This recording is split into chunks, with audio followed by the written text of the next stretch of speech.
Okay.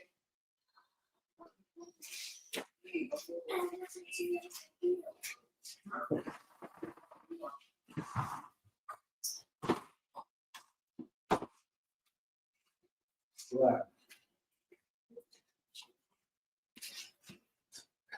I'm live. Why you don't watch that TV out there? Bill's watching it.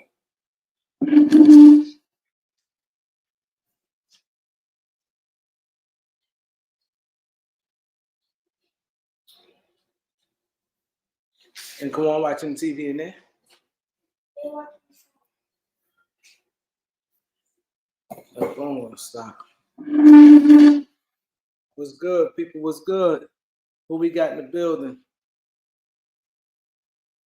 We got Festo, Tim, Knowledge, Lawson, Mr. 221, Eric Kwan. Who else we got in the building? Zay, True and Real. What's good? Damn, people popping in here today, boy. Damn. We got my boy RC.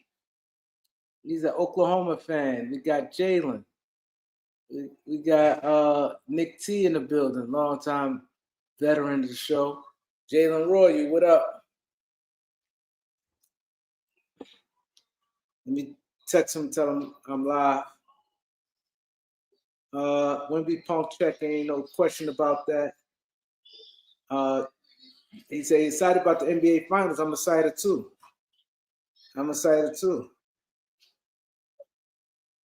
J Mac, what up, bro? The NBA Finals gonna be good. It's gonna be good, ain't no question about that. My boy RC said he's gonna be excited too. Yeah, I'm excited because one thing, I'm be honest, the city gonna be lit every day. The city gonna be lit every day. He said Kessler perfect fit for the Lakers. After this series here, you definitely ain't getting no Kessler. Because one thing it showed that Wimby is here. You're not getting no Kessler. Maybe turn that light off in the bathroom. You gotta go bathroom? That's one thing it showed, and they're gonna have to load up. Utah kind of they big, they in position. You have to do squats too. See, I don't got no lightweight in here. No, yeah, but you can't lift it. Which one's in there? I think one of them is pretty light. Yeah, but that's not weights. If you want to use it, you can use it. Percy was good. Sean Family right on time with this. Let me pin this. Yeah.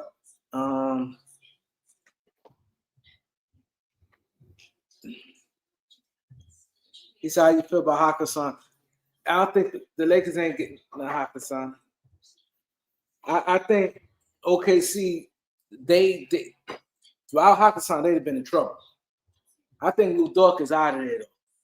I definitely think Lou Dort is out of there. Yeah, they prioritizing Austin Reeves. Don't put that on the couch. Go ahead. Just put it on the floor.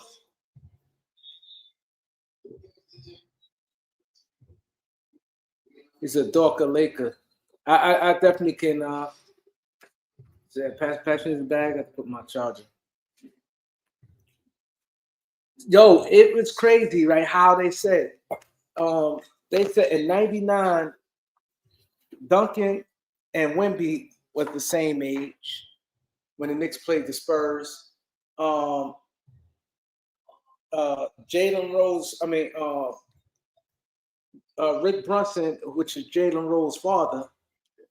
Jalen Brunson's father was on the Knicks. It was like 5 or 6 things that was like parallel. He said Dalton Connect on OKC. I can see something like Dalton Connect on OKC. So I think they definitely gonna probably lose Wiggins and and Wingers and what's his name? The shooter, Isaiah Joe. I definitely could see that. I definitely could see that. And he'd probably be lighting it up too.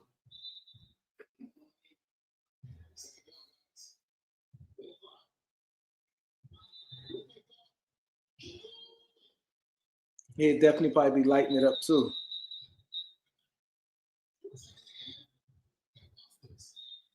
For real. Reginald Williams, what up? The Lakers need Giannis. That's not happening. Yeah, what happened? You can't come on?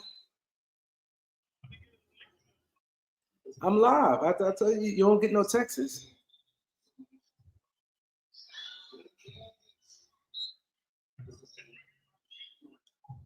Yeah, I'm live. All right.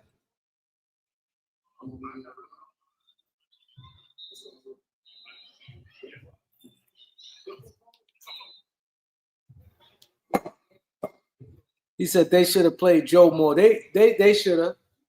They should have. Let me see how much money Isaiah Joe and them making.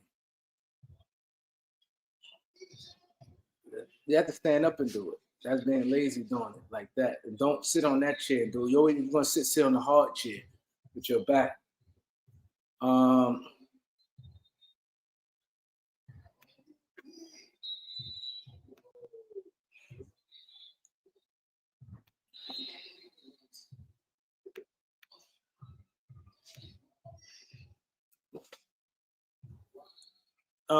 Yeah, so we're gonna have the show tonight.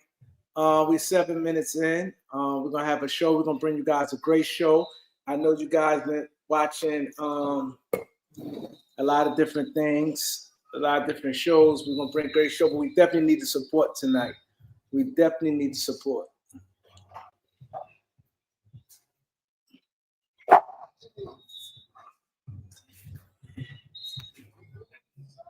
We definitely need the support. Elder. Salute. Elder. Can you hear me? Yeah, we hear you now. Can y'all hear me good? Yeah, I hear you good. All right, salute. Hold on, let me ask the chat. Do y'all hear Elder? Do y'all hear both? Do y'all hear me and Elder? This thing, Man, yes you or know no? what? I'm gonna take this. I got a headset on. I'm gonna take it off. No, I hear you. I hear you. I know, but I think it's gonna be charged. I heard a beep, so I'm gonna just take the headset off. I'm gonna have to go out to my game, and we'll see. Now it said he can hear both. All right. So basically, today, what we're gonna do today, y'all. I know you guys been listening to like Trevor Lane. I give shout out to Trevor Lane. He's been killing it. Him and his partners. They've been giving y'all. They take a lot of stuff on Laker basketball, and you know, it's just this has been the best in the business. So we apologize for not giving y'all some real shows and things like that. So we're gonna give y'all a real good show tonight. Laker Bill and different things like that. So we definitely need the people to hit the like button, man, and get the likes up and get the people up in here. Hit the like, send the cash apps. Y'all see it right there. Kareem Lou Allen. Y'all already know what's coming today. Y'all ain't seen me in what, a month and a half? Oh, y'all already know what's coming today. Y'all already know. Y'all already know. Let's get it. So you ain't lying about that. So first, I want to touch on the final before we hit to the Lakers. I want more people to come in when we talk about the Lakers build. So first couple minutes, what you think about Adam Silver tanking rules? He's trying to do a Band-Aid type of thing. I mean, it's cool. I kind of like some of them. I think he went overboard on some stuff. But overall, I think it's going to be successful because the whole goal is to keep the games competitive for as long as you can keep them competitive. And towards the end of the year, when teams see themselves could be sliding in those slots, they get penalized, they're gonna have to play, and they're gonna have to play hard. You see what I'm saying? So same way the playing tournament did. At first, I was like, nah, bump that playing tournament. Nah, I don't want that jump. But I have to be flat out honest. The playing tournament has been successful, y'all. That 7 through 10, that's been successful. Oh, I like the playing. I like the playing. I wasn't with it in the beginning though, Kareem. I'm like, no, these teams done earned it. They done fought 82 games, blah, blah, blah, blah. But I couldn't deny the fact that the last 10, 15 games of the year a lot of times were just trash. They weren't worth nothing because it didn't mean nothing to a lot of teams. Now, with the play-in scenario, where 10 teams on each conference, that's 20, you only got 30 teams. So if you got 10 teams that gonna make it, how many teams are gonna be close to making it that keeps them competitive? So now, let's just say you got 2 more on each side. So you got 24 to 30 teams. You only got 6 teams really trying to tank. Now those teams that will tank, they gonna have to stay competitive because they ain't gonna want to slide in that 1, 2, 3. They ain't gonna want to do that. Definitely not multiple years with the penalties they finna face. So he's just trying to do things that's gonna keep the games competitive and keep the because let's keep it a buck, y'all. It ain't like the games get cheaper. When you buy season tickets, them the same price at the end of the year, even though you may not get the same quality of players out there and guys, load managing and doing all this other stuff and not playing players that are healthy. And so I like it for that. I do. I like it for that. So we have to sit back and see. I think it's sad, though, that you have to do all these tricks and games and extra to get guys to play when they're making millions of dollars. That's my problem right there. And that's my problem right there. And I think that the leaders of the players, guys like LeBron and them, if I'm LeBron on my way out, I think he should have had a bigger voice and a bigger advocate about, this thing there. Like, guys, we need to, because they've been following him and different things like that. We need to play. We need to, because like you said, it's sad that they have to do all this. And then I think that Memphis Grizzlies got screwed in this because what Adam Silver did, and I told you, my homeboy told me the reason why Adam Silver did that to Memphis. I don't know if you saw my video. Adam Silver, what he did, right, he screwed Memphis. Because the way it is, a team you can't have 3 consecutive top 5 picks in a draft, or so now the pick that they traded for Jaren Jackson Jr. If it's top 5, Utah can't get it. I mean, not Utah.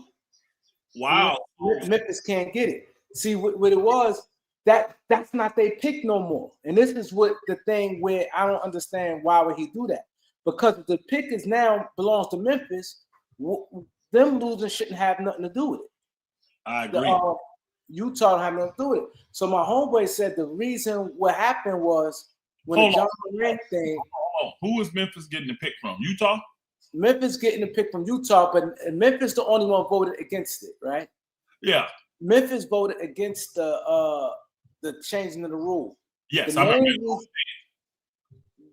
main reason they did it because, like I said, if you have 3 consecutive years top 5, remember they had two consecutive years already. Yeah, they had this year with the 2nd pick, and last year with the 4th pick with they got Ace Bailey. Mm-hmm. So if Utah falls and that more next year, Memphis can't get the pick. That's not right because they don't even own the pick no more. Here's the key. Here's the thing. I don't think it's going to be an issue. I think Utah's going to be good. I think Utah's going to compete. I think so too. Yeah, they're going to have to worry about it because Utah's not going to be in that. I think Utah's going to be in the playoff hunt in the West next year. I definitely think that too. But the point of him they shouldn't have did it, and he did it because the John Morant situation that he tried to. And this is inside information.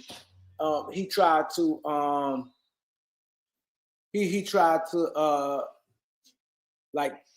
tell him like exactly how he wanted them first. They always want the team to punch the player first, and it was a big problem behind the scenes with the John Morant and and the Memphis thing. So it was a big thing behind the scene with that, with Memphis ownership, and with that, and then with John Morant was doing that, like after he go like this, they didn't like that. So it was a big thing with Memphis in the NBA. So Memphis feel that it's personal with them because it don't make sense because they don't. Utah don't own a pick. So that's like you trading me something, and I can't benefit if your team and you don't even own it no more. You know what I'm saying? That shit don't even make sense logically. You don't even own the pick. Utah don't even own the pick. I understand. But anyway, yeah, we'll have to stay on that. I think it's I can't even call it crying over spilled milk because it ain't spilled yet. We saying it's a problem, but if Utah go out here and they the number 7 seed or 6 seed next year, who gives a flip? They ain't gonna be a top 5 pick any damn way. So it ain't gonna matter.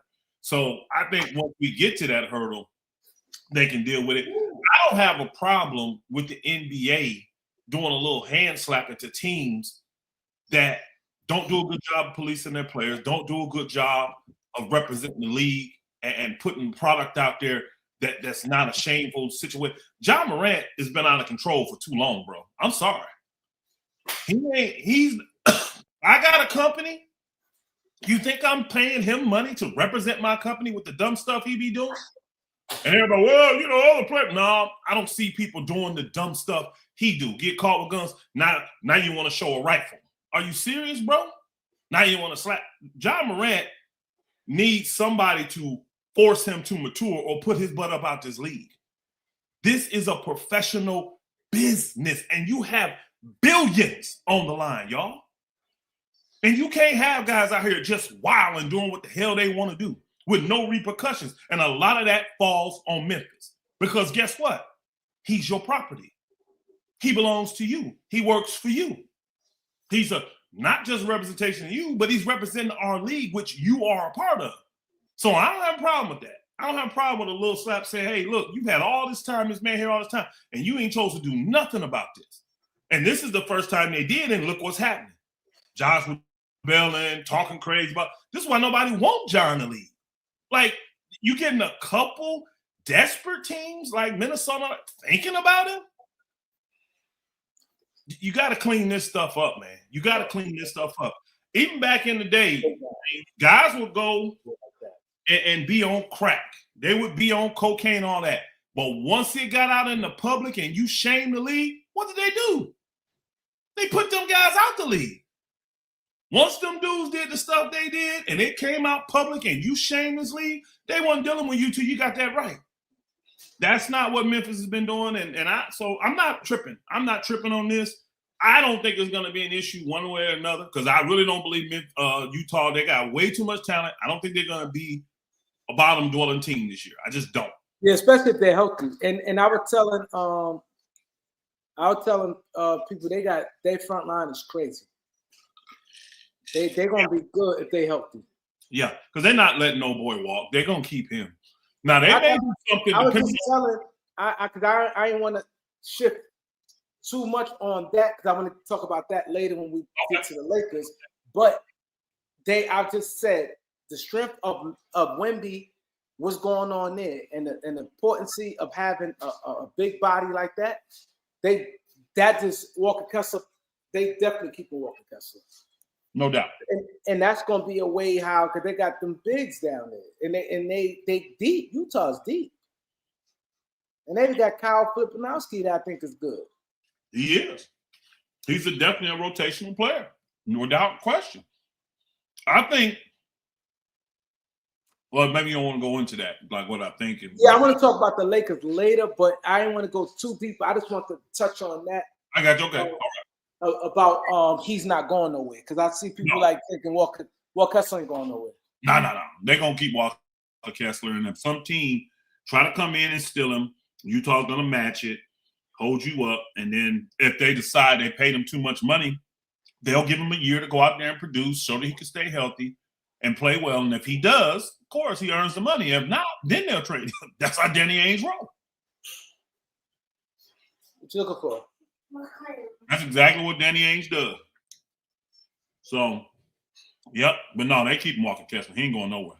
So, yeah, because I definitely want to through like trying to organize this. So I want to ask you about this playoffs now. Before we get to like transaction, how you feel about the game, and how you feel about Chet Holmgren? I got a different take on Chet than most of y'all gonna have, honestly. That situation, the scenario just wasn't set up for Chet to be real successful. That is a bad matchup for Chet. And then you got a guy that despises him. He just happens to be the best player in the game, and he's 7'4", but he despises Chet. So I'm talking about, imagine getting Jordan's fire on y'all. The best from Michael every time you see him. You know what I mean? Like that extra stuff because Michael can't stand you. Man, that's what Chet get. And to me, could he be a little bit more aggressive? Yeah, but what's he going to do with Wemby? Wemby is the best player in the game right now. We being honest, y'all, looking offense, defense, Wemby is the best player. I agree. I think this Shea deserved the MVP. I think he deserved it. That doesn't mean he's the best player in the game, though. He had the best year this year. But I think Wemby is the best player in the game because I said that. He's clearly the best defender. Clearly, without question. Now he's trying to show everybody I can be the best offensive player too. And honestly, besides Kobe and Matt and Mike, when have we seen that really? Maybe 1 year with Bron, maybe. But the best offense, see, man, Wemby is just crazy. So here's my thing with Chet. Chet is a supporter. He can be a star to a certain level defensively, but he's really a glorified role player. He is. That's what he is to me. Now, everybody's been saying, move Chet. Look how bad he played. Move Chet. No, he's going up against Wemby, y'all. Move Chet. That ain't what I think. Because your problem in OKC now is how do you get past Wemby? How do you get past Wemby? Your guards can sort of compete against their guards. I think their guard tandem is better than OKC's right now. But they can compete. They can go Glock for Glock with them. The problem is that front court. They don't got no answer for Wemby. They don't have an answer for Wemby. And there's one guy in the league to me that kind of punked Wemby a little bit. He kind of manhandles Wemby every time they play. And his name is Giannis Antetokounmpo. Wemby don't do well against him. Go look. Giannis, you pair Giannis with Chet. Elder, hold on for 1 second. Okay. Hold on 1 second. I know you didn't watch my live earlier. I didn't. This is what I said too. I want you guys, a lot of the guys that's here now was there earlier. Ask the guys, the guys to tell you. I said, hold up. I beat Chet with do Jalen Williams.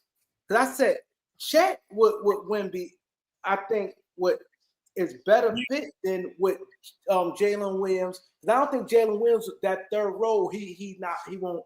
If it's Jalen Williams and Shea and Giannis, I don't think that's going. I think he's going to get kind of lost in the sauce, Jalen Williams.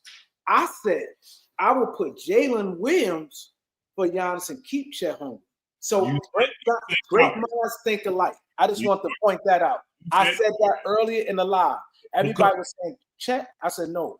I trade Jalen Williams for Giannis. And I say that because Jalen Williams has already proven on the highest stage he can perform. I told people along, Jalen can be a one. And they're like, no. And then he got out there, and without him dropping that 40 and doing what he did, they wouldn't have won last year against Indiana. So to me, Jalen, when healthy, has proven he can be a one. And that could be the building block that they can build around in Milwaukee to get started. And don't forget, OKC got a problem. They got not only too many players, they got too many picks. Y'all got to understand, your roster can only be so big.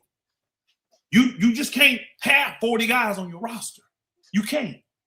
So they got to get rid of some of these picks. And this would be perfect because you're getting an all-star for an all-star. You're getting a young stud for an older stud, because Giannis is 31, 32, whatever he is now, and you give up a few of the picks, it makes it look good because Giannis is still a better player, all that stuff. Give it up for that. And that's a perfect. And then when you got Giannis and freaking Chet back there, they'll manhandle Wemby. Watch. Those two together, when you put Giannis on Wemby, the physicalness he can play with, and then how he's going to bring it to Wemby on the offensive end. And then you got Chet just waiting back there, that big spider waiting back there, just in case Wemby gets around him. I'm gonna eat that stuff up. That's the perfect front court to go against Wemby. And not only that, I'm in the control, but not only that, Giannis will give Chet hard because Shea is too late. That's why I said you can't compare Shea to Kobe, because Kobe, you remember, you old enough to know, Kobe was punching your power. Kobe was riding power. Your power soft. Power got the man up. Kobe was on Powell ass to toughen up, and Powell did. Shea, what's the name is not like that. Shea, he didn't toughen Chet up. Kobe was on Powell, and Powell talks about it now, like, yo, and everybody talk. Lamar Odom like, yo, Kobe used to be like, yo, you got to toughen up and be elbowing Powell and all that when they some practice. They said Kobe should ride on Powell. So I said to say this: Giannis, I think Giannis got more of that mean streak in him than what Shea got, and I think will help. I think it will help Chet Holmgren. And so the same thing you saying, I said that earlier. I said the picks, and I said they could do everything in 1 year. They don't have to trade the future picks. They got 2 picks this year and the 37th pick. They got 12, 17, and 37.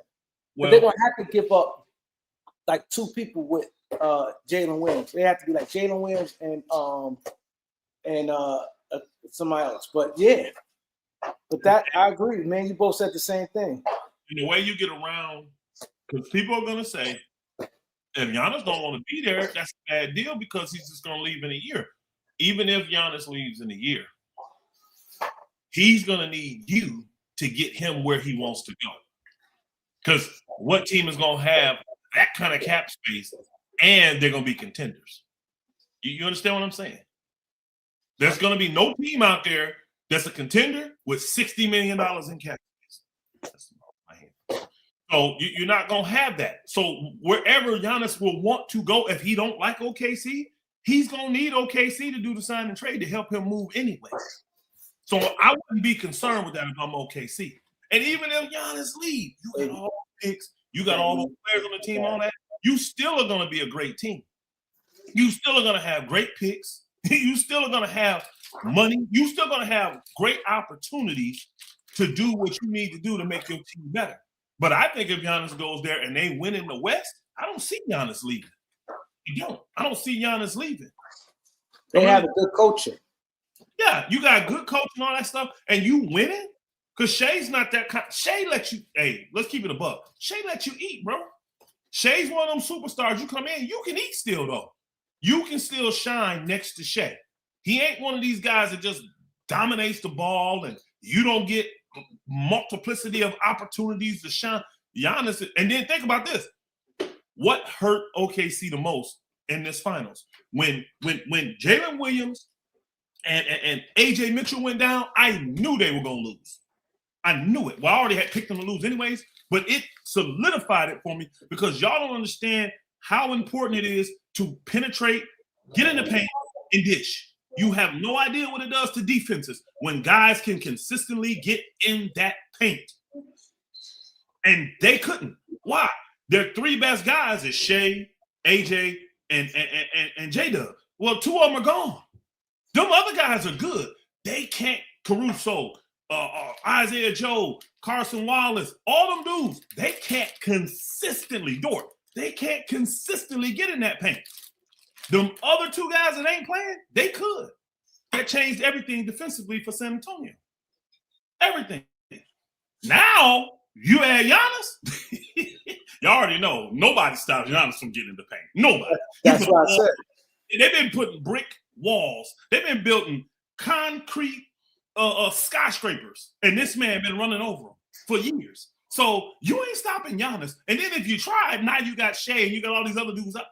It's gonna be hell. I tell you this: if I'm OKC, I'm making that deal happen, and I'm gonna make the deal so sweet that Milwaukee can't. They're gonna have to apologize to Giannis because Giannis gonna probably tell them, "No, I want to go to Boston or Miami. I'm trying to be close to Greece. Hey, nigga, take a flight and catch take an extra 2-3 hours." OKC is putting something on the table I can't turn down. I can give them young talent. Oh, and this is the thing with boy. Remember, he's under contract 5 years. He can't go nowhere. He just signed. This is gonna start. It's kicking. Just the first year kicking in this summer. Yeah, after the summer, it's kicking in next year, starting. So he can't go nowhere. But Elder, check this, Elder. Everything you saying, and I know you didn't see my earlier. I did it earlier. I said if I'm OKC, I'm on the phone right now and be like, let's get it done. And if I'm Milwaukee, I'm doing it. That's like the perfect. You can't get no better than that. You getting them out the conference one, and then you getting that young star in Jalen Williams. Let me tell you the way you play it. This is how you play it, Kareem. You put unturndownable. That ain't a real word, but y'all know what I'm trying to say. A deal you cannot turn down in front of them, and you tell them I need an answer now. Hey, Elder, this no. Hey, yo, hold up. Elder, this no bullshit. It's crazy how man you think alike. I want somebody on the chat who heard me earlier. Elder, it's crazy how I gotta go see this video. I gotta go see this video. I told him earlier. I said exactly what you said. I said, listen. Remember when Zuckerberg closed the deal with Instagram? Yeah. They didn't even meet. Zuckerberg saw the guy downstairs. The meeting was supposed to have been 30 minutes later. He look what he said. Zuckerberg was in the joint. It's like, listen, I don't got time for no meeting. Hit him a check. Da. I said, if I'm OKC, I'm calling them. Be like, listen here, I don't got time. We could have easily won a championship if we had healthy guys. I ain't gonna play with you, Milwaukee. Here come this deal here. I need an answer now. Give me an hour. I'll give you an hour to tell your bosses, the owners, and as far as whatever. Because they got to check in with the owners. But the owners pay the guys. I said, but I want to answer in an hour. I said the same shit you said, Elder. We're not walking away. We're not even gonna play a game. This shit got to get done now. And that's perfect. So I said the same. It's funny. We said the same thing. It's crazy. He said, great minds think alike. Man, I tell you this, and what you got to do, Jalen Williams is worth a lot, y'all. He's worth a lot because he really been playing this playoff, so it didn't really hurt him. But the last they saw in the playoffs, you saw a man step up and get it done and drop a 40 ball. What was it, his second year in the league? He ain't finna do nothing but get better. Jalen Williams is what, 20, 21? How old is that dude? Let me look. I think 23. Oh, he's much older than I thought. He must have did 4 years of college then. How old is he? He's 25. He's 25? That's still super young, though. Still super young. Hell yeah. Especially today's NBA. Yeah, a lot of guys will start playing today like 38 to 40. He did 4 years of college. No problem, though. But 25 is, you really ain't even creeping to your prime. But you put him together, right? And I'm going to tell you, I don't want to do this, but I will. What you got to do is fill spots for the Bucks, but also give them cap flexibility and a future at the same time. You see what I'm saying? Now, cap flexibility comes because the star makes, 15 million, 20 million less than Giannis just because of the years they've been in the league, right? But you got to give them another player to fill it. And I'm going to tell you right now, don't Isaiah. No. You got to give them some potential. That gives them flexibility. I'm giving them the other Jalen Williams as well. Why? Because he just showed up. But with Giannis coming, how much am I going to need him? I'm really not. I'm not going to need him. And I got other guys that I can either draft this year or replace that's on my team now that can replace him. The other Jalen Williams really showed up this year, too, in the playoffs. He did. That the moment was not too big for him. He's only 23.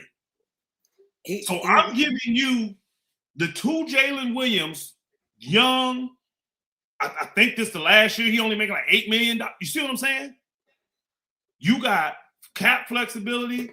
I'm going to give you 3 first-round picks, and I'm giving you 2 second-round picks.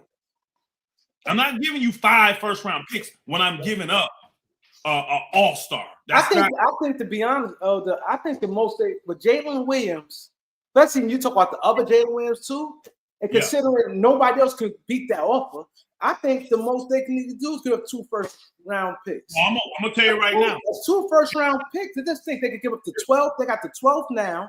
Think about this. Nobody coming close to that. Even nobody. I ain't heard nothing that's close to Jalen Williams. This Jalen Williams alone. I'm not giving them. Hold on. I'm not giving them nothing in this year's draft unless it's the 17th. They're not getting the 12th. They're not getting the 12th. No. If I'm giving anything in this year's draft, I'm giving the 17th to them. They can get that, not the 12th. I got players for the 12th, especially since you finna pillage me. But my picks don't mean anything because I already know no matter when you get them, I'm going to be good for the next 10 years. I know this. So you ain't finna get no lottery picks from me. You ain't getting no top 20 picks from me. We finna be fighting for the Western Conference Finals every year for at least the next 5-6 years. And that's as far as you can go. I'm telling you, I'm giving them 3 first-round picks. So say they want 17 and 2 more, they can have that. And I'm giving them those 2 guys. But I'm telling them I need an answer now. That's anything I said. And I would tell, huh? I said the same thing. We're not going to play around. Because I'm giving away because I got other stuff set up. If you say no, or you got to think about it 24 hours, I got something else planned. I'm telling them that. And they're going to know that with Presti, he ain't going to bluff. Presti probably got, people don't understand, OKC phone is ringing more than any team in the league because they got all the picks and they got all the talent. Everybody's trying to, they got to get rid of people and they got to get rid of picks. Everybody knows it. So they got every team. Hey, can I give you a pick this year for 3 of your picks next year? Hey, can we just use sign Isaiah Joe and this guy in our cap space and you give us a first round? Everybody's trying to work with OKC right now. They got a treasure chest, but I'm getting what I need to win. I ain't giving up that 12th pick, bro. I'm telling you right now. Angie. Hey, what's going on, Angie B? I'm not giving salute my sister. I'm not giving up that 12th pick. That's going to be the play. See, this draft is too deep. That's going to be the player that they look at, and he's going to probably be the 6th man. Whoever he is, going to probably be the 6th, 7th man this year. And he's going to come in and he's going to get real minutes because with our system, we're going to pick the right player that can get right in there and play right now. And it's probably going to be a backup big because I'm going to need that just in case. Because my 2 bigs now, Giannis and what's his name? Chet. They can be injury prone at times. That's why you got to keep Hawkinson. I keep Hawkinson. I'll keep him too, but I still need another backup big because I'm getting rid of Jalen Williams. He was my first big off the bench, remember? He's my first big off the bench. So I got to replace him as well. But I'm telling you, they ain't going to come close to getting 2 players of their caliber and then 3 picks. And I would just do the 2 seconds because I know I can't use them. Even people say, well, you can use seconds. No. These seconds, they got so many picks, y'all. They got 16 second-round picks. They're not going to be able to pick. They don't have roster spots for these picks. They're going to have to sell them, do whatever. I'm sweetening the deal because I'm going to put that there. And then guess what? That's so much pressure on Milwaukee because the first thing I'm going to do is if they say, you know what, we just can't make a decision that fast. No problem. Hang the phone up, and then I'm getting to my people, and I'm putting it out there publicly that Milwaukee turned this down. And watch how the fans try to burn that old city down. What? You got offer what for Giannis? They'll be ready to burn Milwaukee down. And Elder, that's the same thing I said. I said, yo, listen, I'm only reason I'm giving you an hour to talk to your owner. 1 hour, that's it. You can talk to your owner and you can tell Giannis and his owner, that's it. I need 1 hour. You know what I'm saying? And the owner should give you the answer in 5 minutes. You better than me. Yeah, I get the owner on the phone on three-way. Get him on speaker. I can't give you an hour. I got too many people waiting. I need because this is a take it or leave it deal. It doesn't take thinking when I'm doing what I'm doing. It don't take. You're right. It don't take thinking. I agree. Take the deal and figure the rest out later. Because that's a no-brainer. It ain't gonna cost. Think about this. Who topping that deal? Nobody. Hold on. Topping. Nobody's even gonna come close to that. Nobody even come close. Think about it. These other teams are having a hard time even coming up with 3 picks, let alone topping that deal. Nobody's gonna have a player on the level. Here's the thing. Only team that's gonna have a player on the level of J-Dub is Boston. But look how much he costs. Look how old he is. Look at the quote-unquote issues he's got. But even if you get Jaylen Brown, you ain't finna get the rest. And J-Dub just showed you at 23 years old, 24, I come in here in the finals and I can step up just like he did already. But you have to think like this, Elder. This is the key. Jaylen Brown, personality, you wouldn't want with no young team like that. He got a strong personality. He's 30 years old. Yeah. A strong person. You don't want to bring him in a rebuild situation. Nope. His personality, they say he's not that easy, like far as like he's very strong-willed. So Jalen Williams is more laid back and more. I think that just like you said, it is a and then you wouldn't want to trade him. Why would you want to trade him to Boston? You want to get him out the conference. There you go. That's another thing too. I want to trade to the West instead of East. Now I like what Angie said here, y'all. Put that back up if you can, Kareem. Oh shit! I was finna read it. Just what Angie put in there, if you can find it. I can remember what she said. You ain't got to go back to it. She pretty much was telling everybody how OKC is a second apron team. So they got to decline some of these player options, these team options that they got before they can even make any of these moves. And guess what? Though? That's simple. Because you can decline Hartenstein, you can decline Lou Dort, you can decline Caruso, you can decline any of them. You can decline all of them, and guess what? That don't mean they don't re-sign with you. You tell them, I got to decline you, and if you want to come back, here's what we're going to be able to offer you. But you decline those quick and just think that you're going to be able to re-sign these people. But I decline those immediately and then go after this and get this solidified first. Then, hey, come in and this is what we can do. Put you in this exemption, do this. Because Hartenstein, people going to understand, Hartenstein going to take a major discount to stay because they said that. Nobody's going to give Hartenstein $30 million. Hartenstein is good, y'all, but they overpaid him so that they can pull him from the Knicks. And remember, there's a what do you call it? A bottom. You have to spend a minimum. OKC back then wasn't even close to the minimum they had to spend. So Hartenstein ate up that money to get them just to the minimum they had to spend. He knows that he wasn't worth $30 million when he came out of New York. Now he was good, but that was overpay. So guess what? You know this, Kareem. That's a deal that look, we're gonna overpay you. When that's over though, and we win these chips, we're gonna want you to stay. Then we're gonna have to get you back down to, maybe a mid-level exemption, all that, and we're gonna look at the totality of it. What we thinking is, you're gonna have 3 years, 90 mil, and then we're gonna have to come back with another 3 year, 50 mil. But you're gonna look at it or 2 years, whatever, 2 years, 30 mil. But when you're done, it's gonna be a 5 year, $130, $140 million deal, and he's gonna be like, oh, good. And he's gonna do it. Hartenstein be stupid to me to try to go to another team for a little extra money and you ain't gonna win. Yeah, and they're gonna want to trade you. They'll drop down and they'll be able to offer him the exemption. That was that $14.9, $15 million. He can take that. Get that to Hartenstein. Now you got that formidable front court that's just because now you got Hartenstein coming off the bench. Hartenstein's coming off the bench doing what he's doing for y'all now. You got him and the number 12 pick.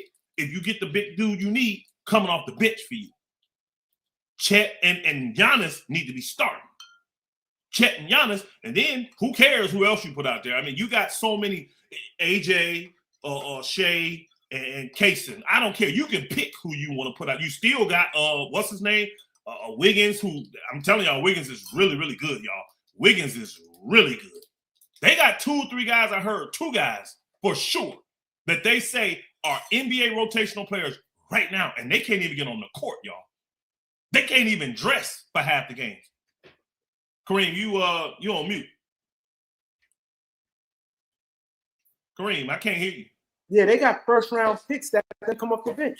Like the white guy Toppin, he was like a top 5 potential pick when he got drafted.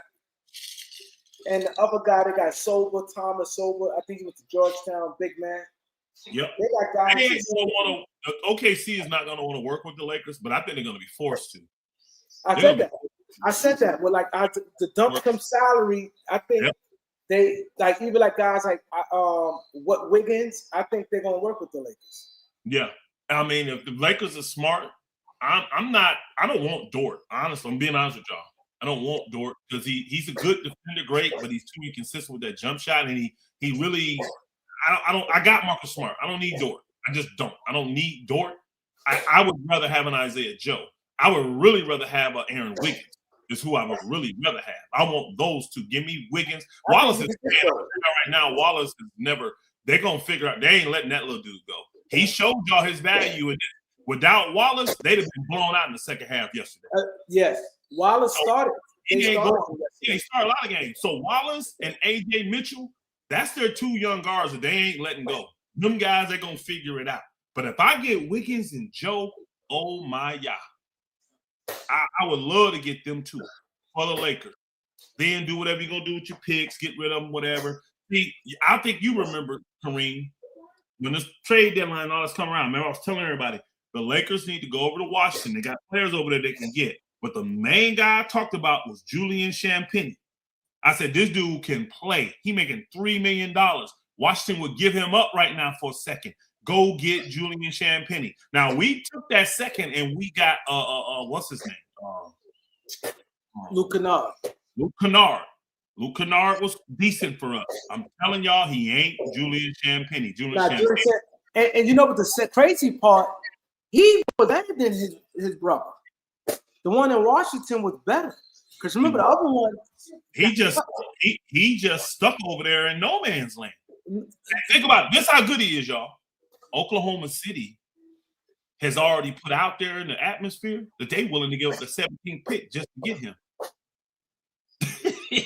They're trying to trade the 17th pick to Washington to get Julian Champagnie because they got to get cheaper salaries to replace these guys that are leaving, like Dort and like Hartenstein, if they do leave. Or we have to get rid of Joe or get rid of Wiggins or get rid of one of these other young dudes.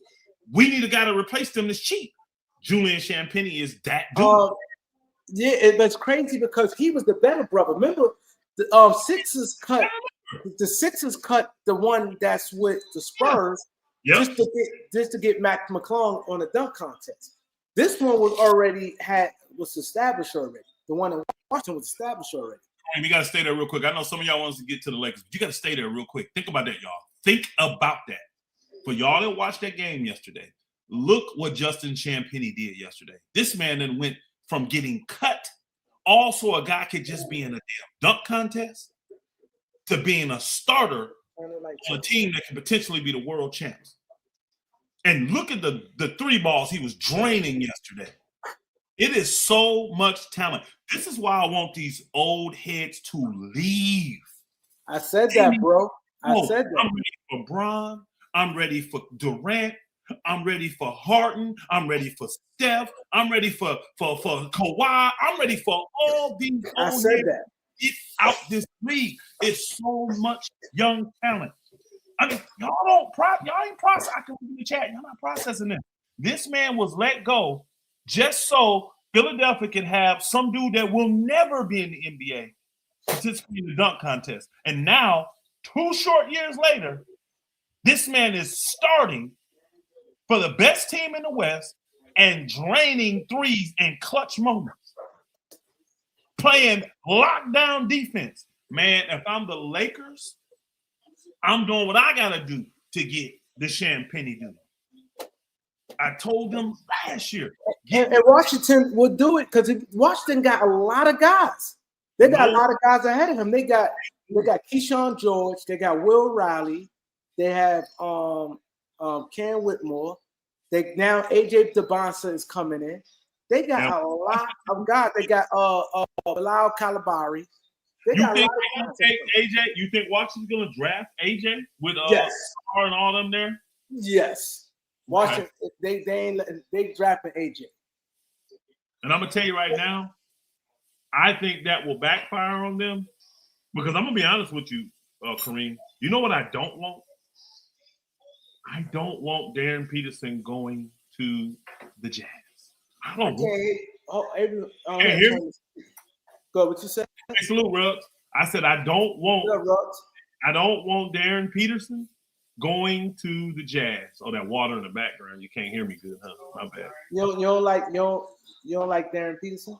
I love him. That's why I don't want him to go to the Jazz. They already got what's his Keyshawn? What's his name? The guard. Keontae George. Well, you put him in bro. They finna. Then you still got the guy they drafted last year. What's his name? The Ace Bailey. They still got the tough Collier. They still Collier is tough. Backcourt is finna watch. But the other dude, Bryce Centerball. Yes, Centerball. I couldn't think of it. Centerball is like that. Kareem, you're gonna see 5 to 6 teams. Well, their backcourts, you're gonna see epic battles. Epic battles between 4 or 5 players. Because these backcourts is going to a whole nother level. That's I really want them to take and put his butt in the East. Darren Peterson, because Darren Peterson, y'all, I don't care what nobody say. He the best talent in this draft. I'm sorry. That boy, that boy is bad. And that boy, offensively, is a wizard. He's a genius. He's watch what he do to the league, y'all. Watch. They trying to make a bad name, all that stuff. Watch what this boy come in and do to this league. This boy is what you call a bona fide bucket. You know how you know he's good, Elder? This man will drop in 20 and 25 points in 18 minutes and then be like, oh, I feel like playing. That shit was so easy for him. He was doing that shit easy. In college. Now imagine you got a 48-minute game and I want him to go east. Please go east, son. Put some talent over there. AJ DeBonsa's good. I'm sorry, y'all. I think AJ DeBonsa's 15-year pro. I think he could potentially be an all-star. That I don't think AJ has the potential to be a superstar, though. I just don't. I don't see that in his game. I watched him play 5 times. I don't see superstar when I watch him. Now, he may prove me wrong. And I know he's very, very good. Very, very good. But now y'all know him and old boy are only like a year apart. And I watched Cooper Flagg destroy this dude. Like literally destroy this dude. I think Cooper younger than AJ. They're the same age. Remember, he moved up. Cooper just moved up a year. Yeah, I know Cooper is young, yeah. Because remember, Cooper skipped a year to go to get up. He skipped 12th grade to go to college. Yeah, he did. So Cooper's a year ahead. They're the same age. I'm telling you, I don't. And I think AJ got the potential to be an all-star. I think he can be great. I think he can be good. Like if I got to compare, let's just say, okay, from OKC, I think AJ could be Jalen Williams, but I think Darren Peterson could be Shea Gilgeous. That's the difference I'm talking about, y'all. One is an all-star, one is an MVP many times. Darren Peterson is a beast. And I'm going to tell you another beast. That boy that's playing in San Antonio right now, coming off the bench, that Harper boy, he's another beast. Oh, my Harper? Harper. Yo, Harper is like that. I've been making videos all week talking about this. No. Like Oh boy, Adam said in the chat, Peterson only 6'6" because he's a guard. That's a huge guard. He's a lead guard at 6'6". He got great size. Hey, don't sleep on his size. Didn't everybody sleep on what's the guy with the but he's nice size for a guard. He said AJ because he's 6'9". AJ is not no point guard. He's not no guard. He's not no lead. He ain't gonna run your show. You ain't gonna run your offense through him. I'm sorry, I don't see that. Peterson is the man. He can run the show, and that's a big guard, just like Harper's a big guard, just like the guy from Connecticut, this Dominic Castle. He's a huge guard, man. When you got huge guards that can get out there and get it done, and these dudes are fearless, will do this against anybody, man. I'm telling you, Washington gonna take AJ, and I think they're gonna make a mistake because Washington has enough. They got enough front court right now. They don't need Devonta, in my opinion. But you know what's crazy? You saying this? I forgot one person saying that they was like, I think they said they think Utah gonna start cooling off because Utah wanted want AJ back. But they said now with this theory, I forgot who said this. They said now in this series here, when you see like Harper and Castle, they said they might not be quick to want to get AJ now because they may look at they got Keontae George and Peterson. They already got the big guys. Yep. Utah already got the big guys. They got Aaron Jackson Jr. You got the Kessler. You got marketing. I couldn't think of his name. You got and then off the bench you got the white kid from Duke. Kowalski. You don't need him. You really don't. Because if you do get him, you got to get rid of one of them. You can't keep Jared. Yeah, they need Peterson more than what's his name. Got to get rid of. Yeah, Peterson would fit him better. That's why I don't want him in the West. The West is already stacked enough at the guard position, bro. I mean, you got guards like he go there. You got the guys in Oklahoma City. You got the guys in San Antonio. You got the guys up there in Portland. You about to have the guys in Utah. You still, I don't care what nobody say. That boy in Houston, he's still a beast. I know he can't shoot the jumper well, but I don't want no parts of that boy. What's his name? The twin. I don't want no parts of that dude, bro. Saul Thompson. Bro, they're gonna regroup, y'all.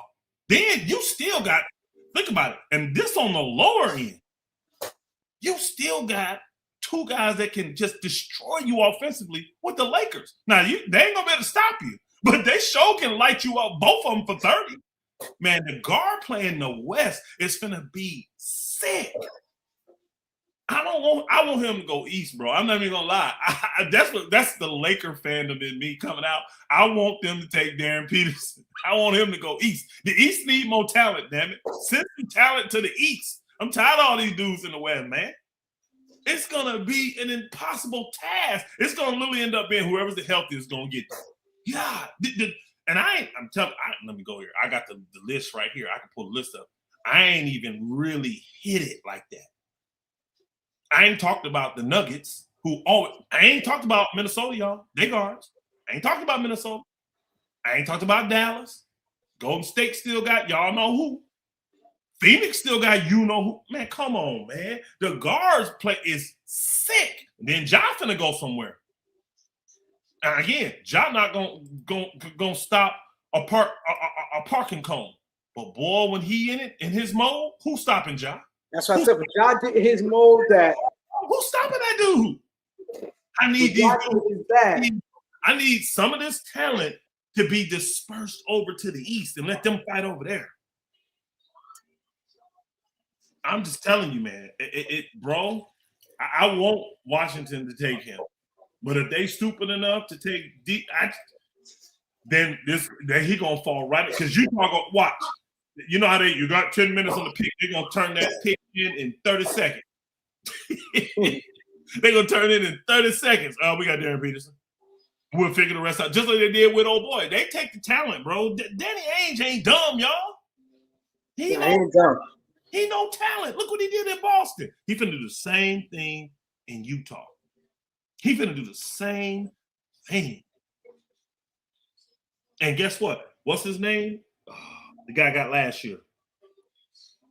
Ace Bailey. Say he don't want to be there. They get rid of him. Watch. He gonna pilot somebody for him, but he'll just get rid of him. You don't want to be here, bro. We don't need you. We straight. We don't need you, Ace Bailey. You cool. You good, but we don't have to have you. Utah gonna be a problem. A major problem. They're gonna be a problem.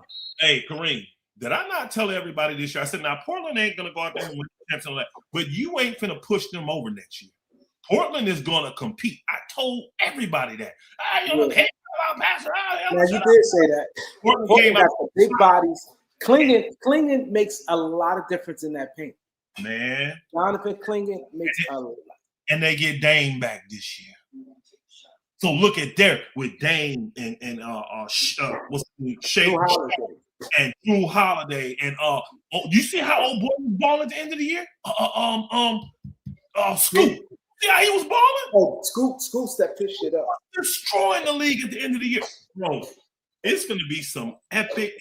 And they got what's in there too? They got somebody said, Elder, you amped out, man. I'm telling you, this is what basketball's about. I just got to get these old. I said that. Manipulating, making too much money, too much press, having old heads that should have retired 5 years. I need them out the league so these dudes can shine, bro. So let me ask you this. Now that we at the 1 minute mark, I know you've been saying all the monkey business stuff LeBron James doing. And everybody, when I've been doing it, everybody wants to hear your point of view. All right. Well, if you the Lakers is pissing me off. They talked all this about the new owner, Mark Walters. He don't take no scrap. But LeBron James is really popping the shit right now. He's doing all type of. What would you do if you the Lakers? How you feel about it? I'm gonna get into it. Y'all have not paid attention. None of this should be bothering y'all at all. Mark Walters has shown y'all last year. Did not this same stuff happen?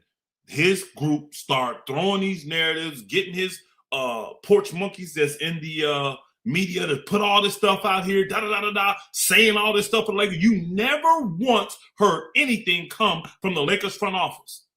But when all the dust settled, Clutch was upset and offended because of what? There was never even a conversation between the Lakers and LeBron. And guess what? The same stuff going on right now. You ain't heard the Lakers say nothing except Luka is a great partner. We're going to put this team together similar to what Luka had in Dallas. You ain't heard them respond to none of this stuff LeBron them saying. And guess what else you ain't heard? That they're sitting down talking about negotiating. You've heard LeBron's people try to put that out there. There's no proof of that, and it ain't happening.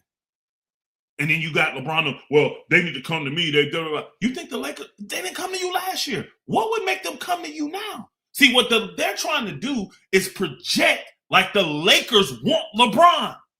And we're forgetting, you're on mute, and you're forgetting they didn't want him last year. Yo, but that's what's scaring me. I don't know what to believe and what not to believe. Why, Kareem? It's scaring me that because they're coming out like the Lakers want LeBron James back. Kareem, go back to last year. You may want to go back and look at a lot of your I know about last year, but the way they're making it now, like, because I made a lot of videos addressing it. They did the same thing last summer. They made it like the Lakers wanted him, and there was never, ever, ever a conversation. Not even a phone call. So why would the Lakers not call him last year, but now call him? Think about this. Why would they go from not even having a conversation about an extension last year to now and we gotta have you? It's not, Kareem, listen to me close. It's not working. They want the people in LA to believe that the Lakers are going to make a grave mistake by paying Austin Reeves all this money and who's better? Who would you rather have? That's all LeBron them. That's all Clutch. Who's better for the team? Is it old LeBron or a young blah, blah, blah? The Lakers ain't thinking about none of that.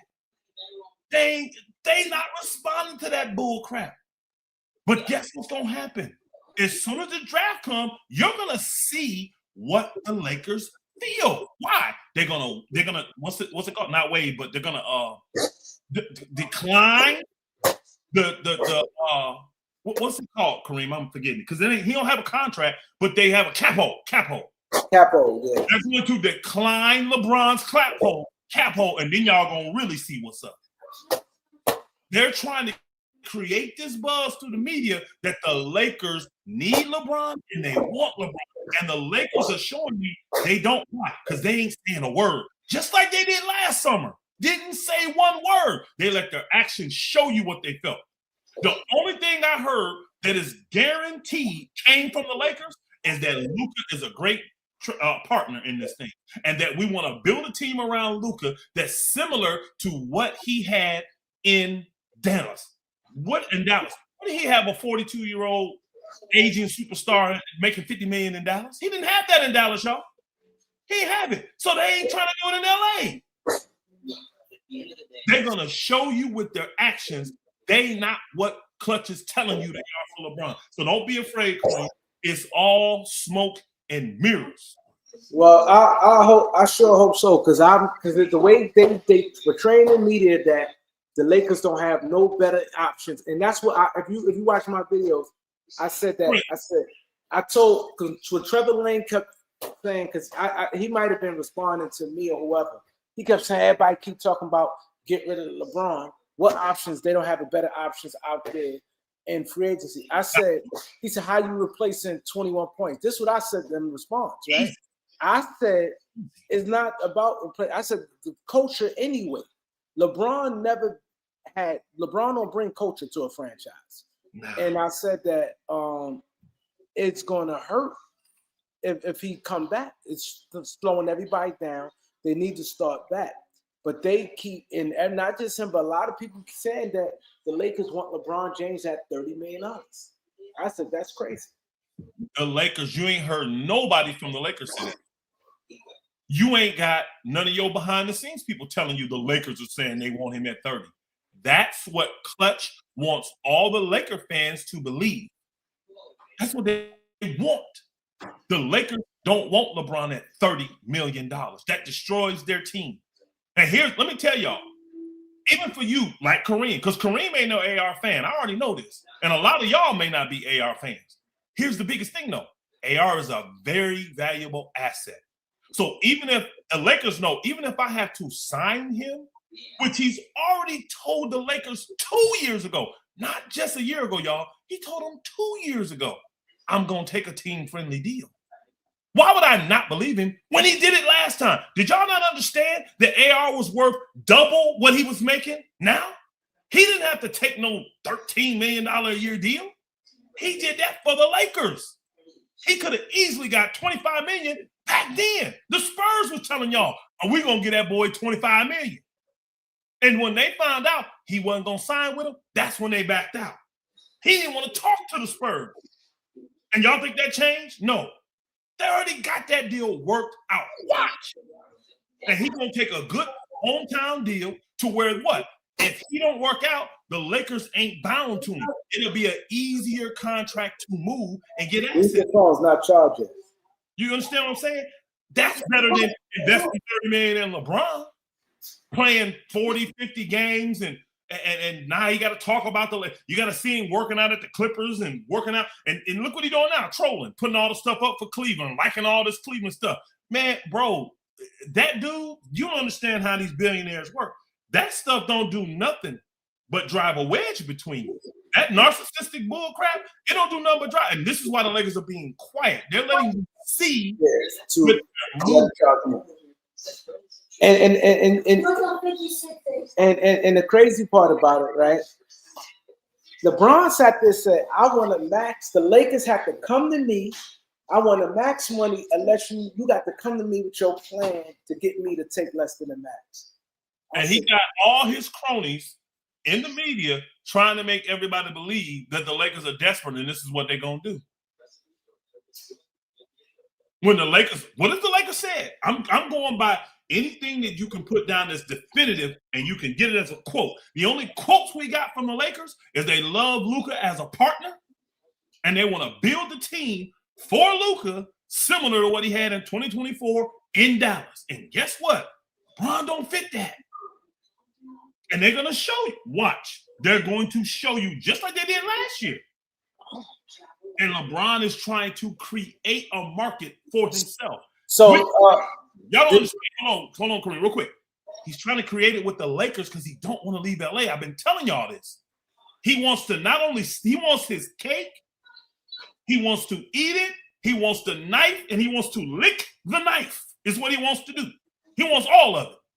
That's what he wants. And he ain't gonna get none of it. He ain't getting no cake, he ain't getting the knife, he ain't getting no frosting, he can't even scrape the stuff that be stuck on the side.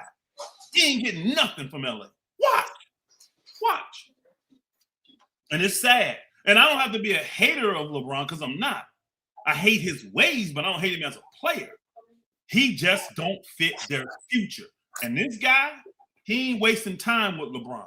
You sign LeBron, you are literally saying, I need money.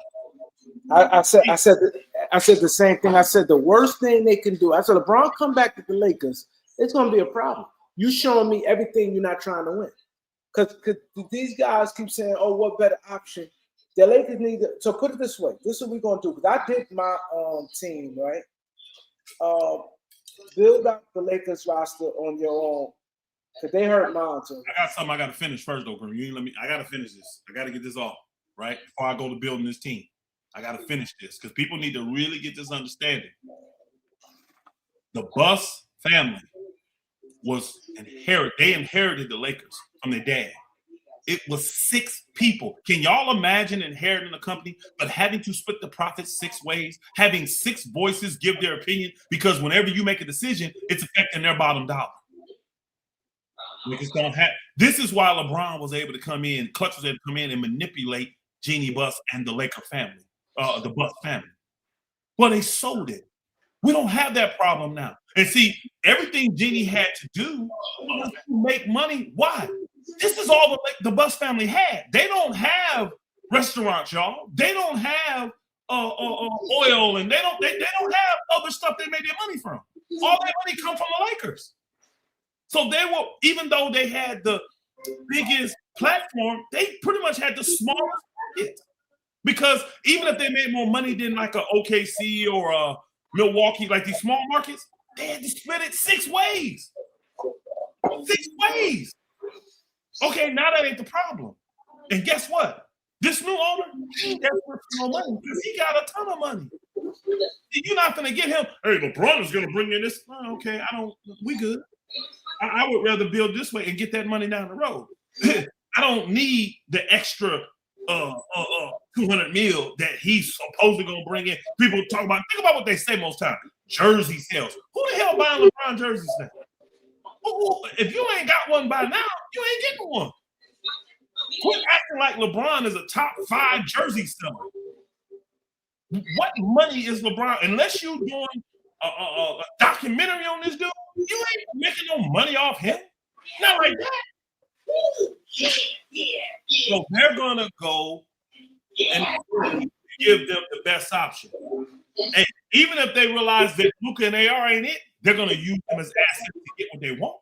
Why? Because they're more valuable than LeBron. LeBron ain't gonna fetch them nothing. What would a team give you for LeBron right now? What? Well, what would a team give you? The teams are all saying we want him to come in and play the veteran minimum. At best, we may give him an extension. Man, don't listen to the noise, y'all. Don't listen to the noise. All right. I said so. Yeah. So you pretty much said the same thing. I not with the noise, but far as I feel about LeBron James, and you ain't been on here in a while, so pretty much people see what you're saying. So I did my team a couple weeks ago because I said the Lakers need to start building a culture. Like, cause you can't. LeBron ain't never been a team. LeBron has a culture. LeBron is a certified snake. He laugh in your face and stick behind your back. It's always gonna be drama. These other teams, and another thing is this. LeBron always feel. You see what Shea said yesterday? They asked Shea, so what you think your team? He said, listen here. I have a job to do. That's not my job. That's Sam Presti's job. I to stay out of it. And that's what people need to let people do their jobs. A lot of people don't like Rob Pelinka. They said he's horrible. I said we're not going to see who Rob Pelinka really is until LeBron is gone. Facts. I actually think we're seeing it now because they have shown us they're not curtailing to Clutch and LeBron. Those Clutch and LeBron want you to think that the Lakers are. But if you watch the actual moves, they're not curtailing to LeBron. They're not. They ain't doing nothing. They're not having these intimate conversations behind the scenes, y'all. They're not talking to him.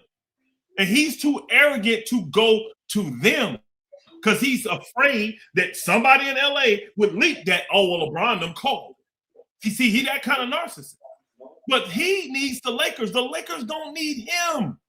He definitely needs the Lakers. I don't know how somebody to even get any money he needed the Lakers. Kareem, people forget LeBron has his goals, his desires. And people seem to forget he wants to be in LA. He don't want to go nowhere else. So he's trying to manipulate and coerce and lie his way into staying and make the Lakers and all the fans feel like, well, getting rid of me is a bad decision. No, it ain't. Even if you were the best option, I still wouldn't go that route because you're 42 years old. And I know with you, I have a 0 chance of winning the chip.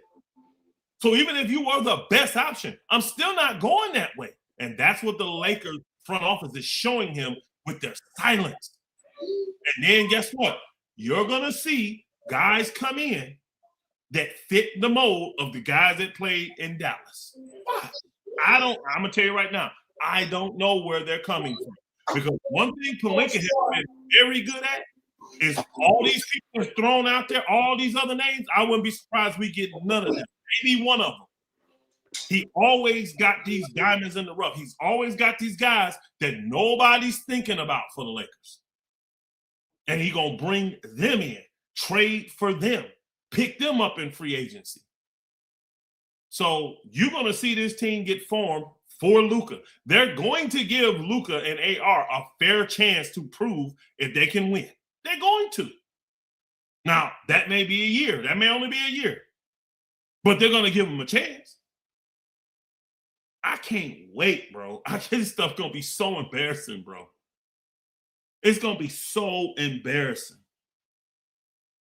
And honestly, Kareem, for once in his life, this is one of the only time LeBron has been in control, right? But I don't even think he has another option either. Because it's too much of a shame for him to play for the minimum. He considers that to be a shame. $1 billion man, he can't play for $4 million because that's about what his minimum would be, 4 or 5 million. He's been in the league 23 years, so I mean, he gonna make 4 or 5 million at the minimum. He can't play for that though. And he don't need another dime for the rest of his life, his children's life, his children's children's life, his children's children's life. He don't need another thing. They are, Jonathan Neely, the good point. The Lakers are mad at LeBron about a lot of stuff. I'm being honest. They are upset with LeBron. See, people forget that the new owner, he was a minority owner before. And he had to sit through Jeannie making these decisions and embarrassing the Lakers the way she was, curtailing to LeBron them for money. And her family not allowing her to really run the team the way it should be run. And Rob Pelinka, the reason they re-signed him, because he was the one that took the brunt for the family. He took all the brunt from all the people, blaming on Rob. And Rob had 0 control. Them other bus family that was getting their cut, they were controlling more than anybody. And see, that's what y'all don't realize. Y'all don't follow the money. Y'all don't follow the money. They're the ones that's controlling everything. The money. Think about, like, literally put yourself in that shoe. You don't care about basketball. You don't care about sports. That's how them other family members were. They don't give a flip about that. We've been living this lifestyle all our life.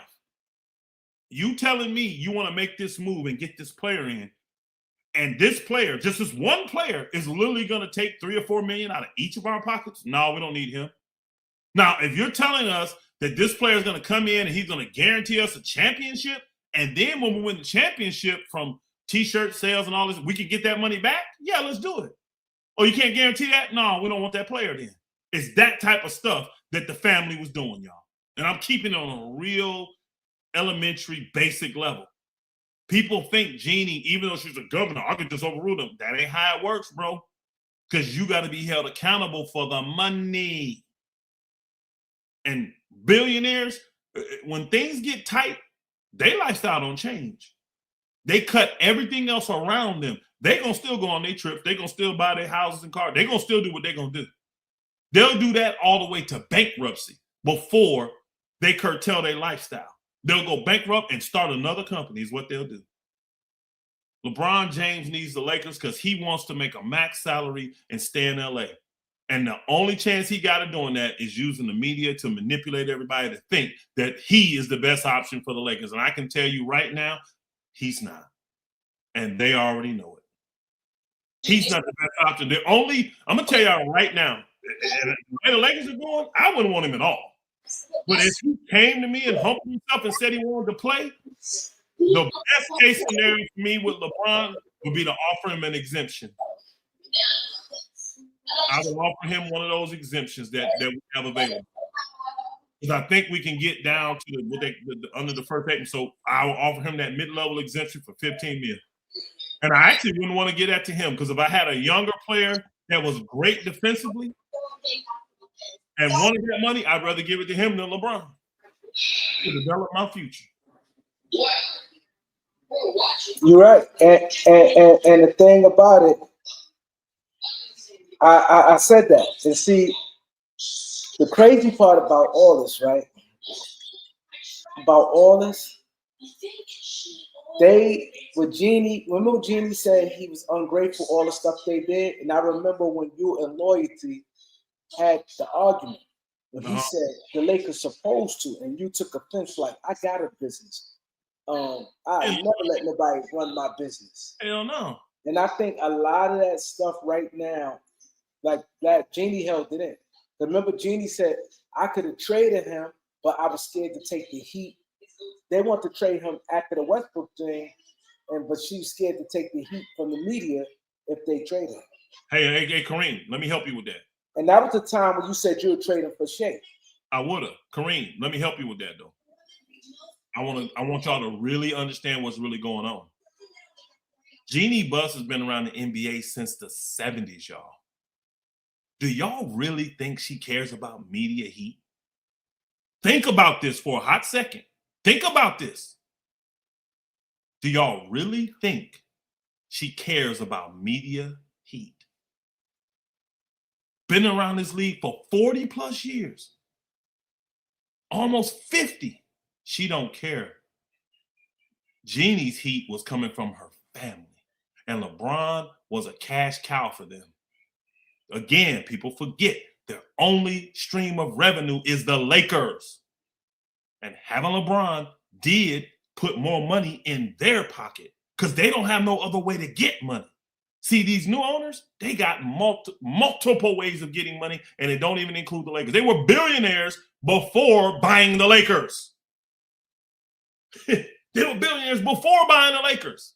So that don't work with them. The pressure came from her family, y'all. Her family. Not the media. She don't give two shits what the media thinks. She don't. I'm just trying to keep it a buck with y'all. Jeannie don't care what the media thinks. She don't. Anybody that's been around this game 40, 50 years and they care what the media thinks, they need to go put their head in the sand somewhere for the rest of their life. It's her family. Well, we ain't got to worry about the Buss family no more. That's what got me to retire as a darn fan. I saw what they were doing. See, most people never own the business. They don't understand how the money works. They don't understand how sports work. They don't understand it. Business work. They don't understand it. They don't understand that a lot of these decisions, the majority of these decisions are all money moves. OKC lucked into this. You know why? When it came time, and Kareem, you know this, most of you know this, when it came time to pay Shea, was OKC even close to being a championship team? No. And guess what? They tried to trade him for a cheaper star. They literally tried to trade Shea for the guy in Detroit, Cade Cunningham. And they was going to give up Shea and that first round, that lottery pick that year for Cade Cunningham. And Detroit said no. And then they got lucky that Shea grew. And the team got better. And some of those players that were developed overnight. And it's like, whoa, now we can justify he's worth this money because we finna contend. But the year before that summer, Kareem, you remember I'm telling the truth? They tried to, right at this same time, I remember. They tried to trade Shea because his contract was going to kick in and OKC was going to be on the hook for his max deal. And they didn't think he was worth it.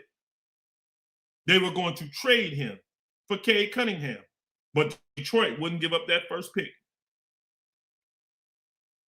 So they lucked into it. But the money told them, get rid of this dude.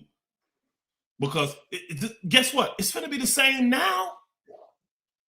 If they trade Jalen Williams, it ain't because he's not a good player, because they don't love Jalen Williams. It's a money move. Why would you look out the window if you hear noise like that? It's a money move. You got to follow this money. And the good thing with the Lakers now, they got money. That sound like gun. That group got money. So LeBron and them can't manipulate their way through money. The media people are trying to say it. Oh, he's a cash cow. What did Brian Windbag say? He ain't no Windhorse. He's a wind horse. He's a wind horse. That's what he is. Windbag. Talking about, oh, you just pay LeBron whatever he asks for. That's what you do. Yeah. Yo, he pissed me off when he said that, and he said LeBron deserved the right where he can wait to August. For LeBron to even say that, why would the Lakers feel the way? And then for him to even say, for LeBron James to even say, I can tell you. You want me to tell you? You want me to tell you? Because it was the same love and the same grace and the same mercy and the same compassion they showed Kobe. But Bron ain't no Laker. And he ain't give 20 years of his life. And he ain't win us 5 championships. And he didn't leave everything on the court for us. He didn't. And here's the biggest thing, though. In those years, the Lakers knew we're not competing. So the best thing for us to do is give this money to Kobe to show him we love him. The fans can see it, and they can enjoy him the last couple of years he got. Even though we ain't going to win, they weren't competitive. Here's the problem. The Lakers are competitive right now. The Lakers ain't. People think the Lakers, they're miles away from OKC. No, they're not. I'm telling y'all right now. 3 guys can change this whole trajectory of the Lakers team and put them in contention to compete with Luka and AR. You put the right bunch of guys around them and things fall your way, they can compete. They got to get younger and they got to get more athletic. That's it. Bring in some defensive dogs and the Lakers can compete. Because one thing nobody can deny, them two slow-footed white boys we got in the backcourt, they can shoot that rock. They can score on anybody in this league. Both of them can. Get them dogs around them. Let's see what happens. Guess what? New York about to win a championship, and they got 2 great defensive liabilities in their starting 5. You got a runt and Brunson who can't defend himself, and you got Carl trip over my 21 size shoe feet, Karl Anthony Towns. That ain't defending nothing. And they about to go win an NBA championship. So you think the Knicks gonna beat the Spurs? I do. 6 Knicks and 6. That's what I believe. Nah, I think the Spurs gonna beat them. I take your 100. I heard you. I take it. I already bet a couple of my partners on the beat. I already got LeBron ain't going to the Clippers. You know why? The Clippers ain't that stupid. Oh boy, they didn't become a billionaire for nothing. The Clippers got their own set of problems to be worried about. They got their own stuff. They ain't taking LeBron, and they definitely ain't giving him no money. He can come over there for the league minimum. Every team in the league will take LeBron at a minimum. If he agrees to the league minimum, every team wants him. You heard Rich Paul say soon the Lakers season over. Half the league been ringing his phone. Yes, and guess what? I actually believe that. But here's the thing: he's an agent. He got players on every team. So why wouldn't all the teams be ringing his phone? And even if half the teams are saying about LeBron, they want to know what's he doing. Is he happy? Does he want to leave? Has he felt disrespected? Of course, you would have to do your due diligence as a GM and see if I can get LeBron James to come here for the league minimum. I just won free agency. Look at the money though for the minimum. There is not one team. See, the better question that the follow-up question you ask, that Roach, Rich, whatever his name is how many of these teams are offering LeBron a contract, like a 20, 30, 40, $50 million contract? How many of them have cap space that called you and told you they're willing to use their cap space on LeBron? And then watch how he starts to play the him-hawing and backpedaling game. Watch how he do that. See, you got to know how to ask the right questions. They form narratives with their statements, y'all. And they throw it out there like it's truth to get you to believe it. It ain't true. It ain't true. And y'all gonna see. Okay, so I did my you the GM. I'm gonna mute myself, right? All right. Give me your 15-man roster. You don't have to go into like actual details on, like, let's say if you do a trade. No, you can do whatever you want. Yeah, I gotta break the trade down. I get what you're saying. Who be your 15-man roster? I did mine. I'll let you hear mine. I'm gonna go to the returners first, then I'll fill in the rest, okay? I'm put my AR, Jake LaRavia, Marcus Smart, Rui Hachimura, Dalton Connect, missing somebody. Jarrett Vanderbilt. What's the one guy's name? At the end of the bench, the scorer, Nick, what's his name? who you talk about? The Lakers signed a little scorer at the end of the bench.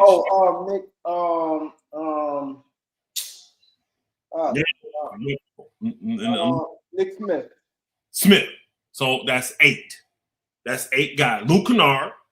Yep. That's 9. That's 9. Luke Kennard. 9. Oh, 10. Jackson Hayes. Jackson Hayes. Nick Smith Jr. We got 5 slots left. Got 5 slots left. I got, in a perfect world, I would have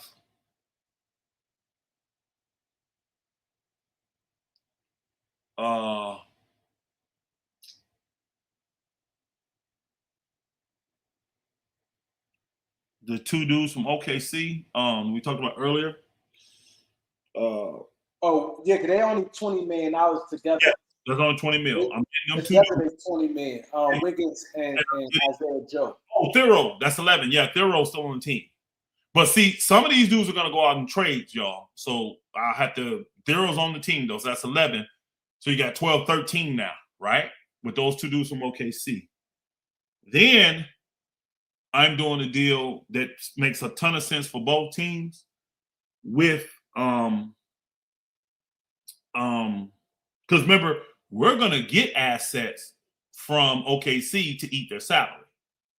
We're getting, and see, one guy will go out. Like in that deal, we'll get 2, but we're sending 1 out. What's his name? Dalton Connect. They'll take him because he's low, he's $4 million, and he's expiring.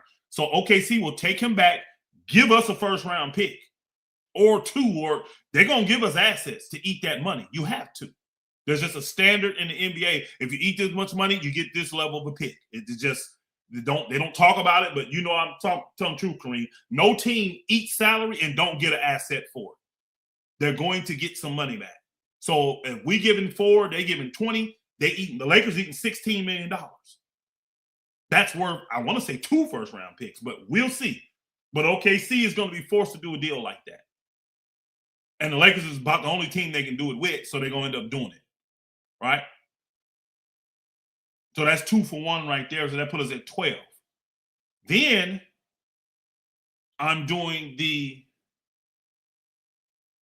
Aviz Misi, Herb Jones, Sadiq Bey deal. And I'm sending back Jared Vanderbilt and probably Jake LaRavia. And some picks. Yep.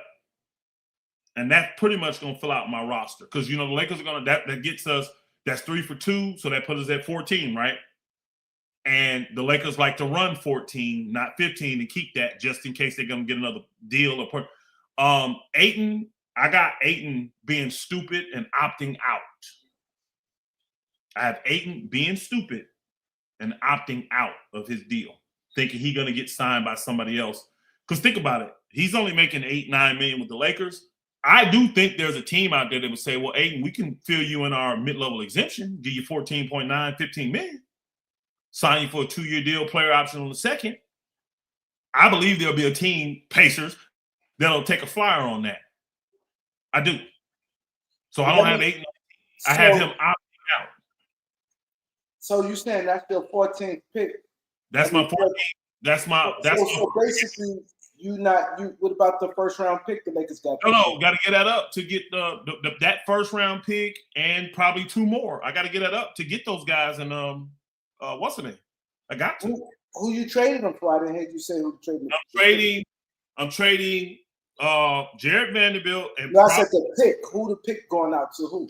It's going to New Orleans. Because remember, New Orleans don't have any picks. They for the pick to get that guy they got last year, the big man. They don't have a pick.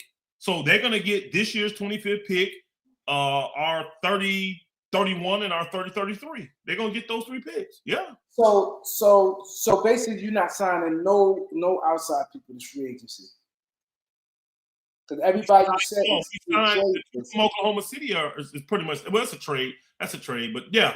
So there's who's on the free agent market to sign? Well, I'm sorry. The free agents I'm signing are my own.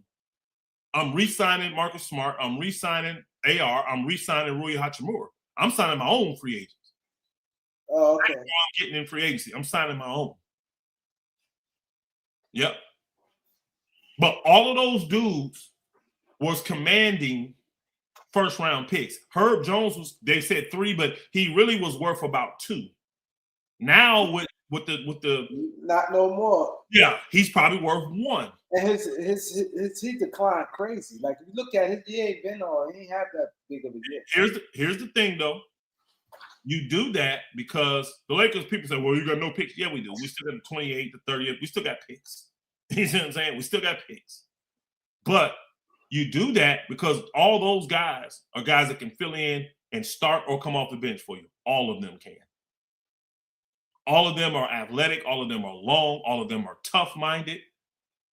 Now I got 2 super athletic centers, lob threats. And I may have another guy fill in here and there somewhere, but that's why I left an open roster spot. My roster, I don't know if you heard it. I didn't. The roster, it was 6:30 morning, 7 o'clock. I ain't heard none of your videos. Okay. So my roster was, if I can remember, people might help me out. It was Luka. Time out.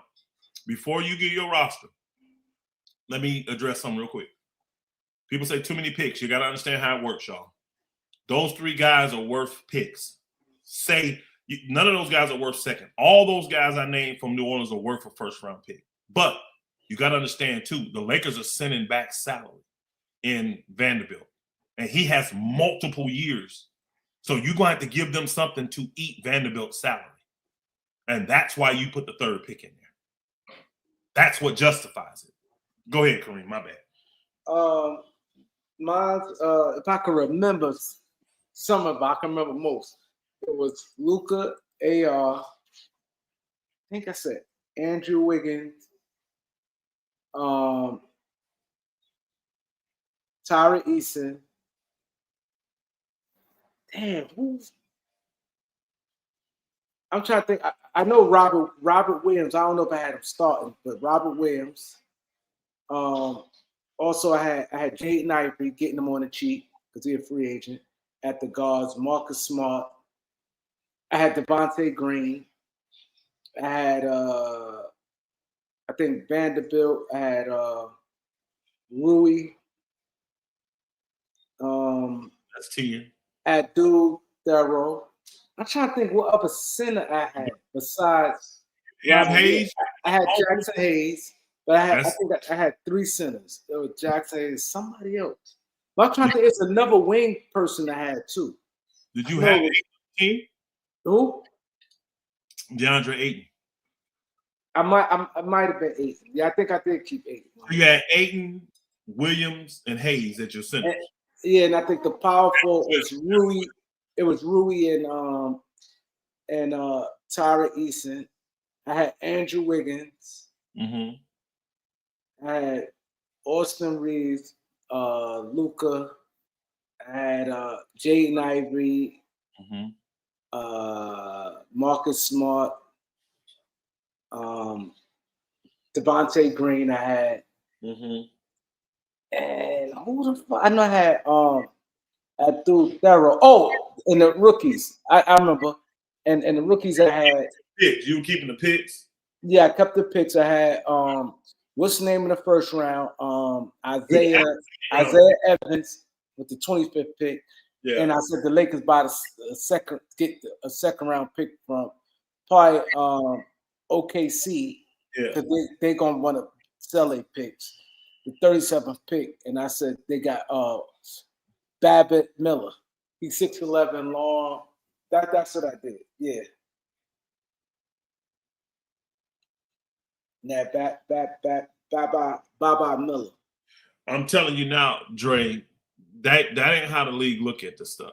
I know what you're saying. Herb Jones' contract kicks in, but Herb Jones is still considered, even though he had a bad year, the whole Pelicans had a bad year. Like teams have what they call a scrap year. The Pelicans had a scrap year.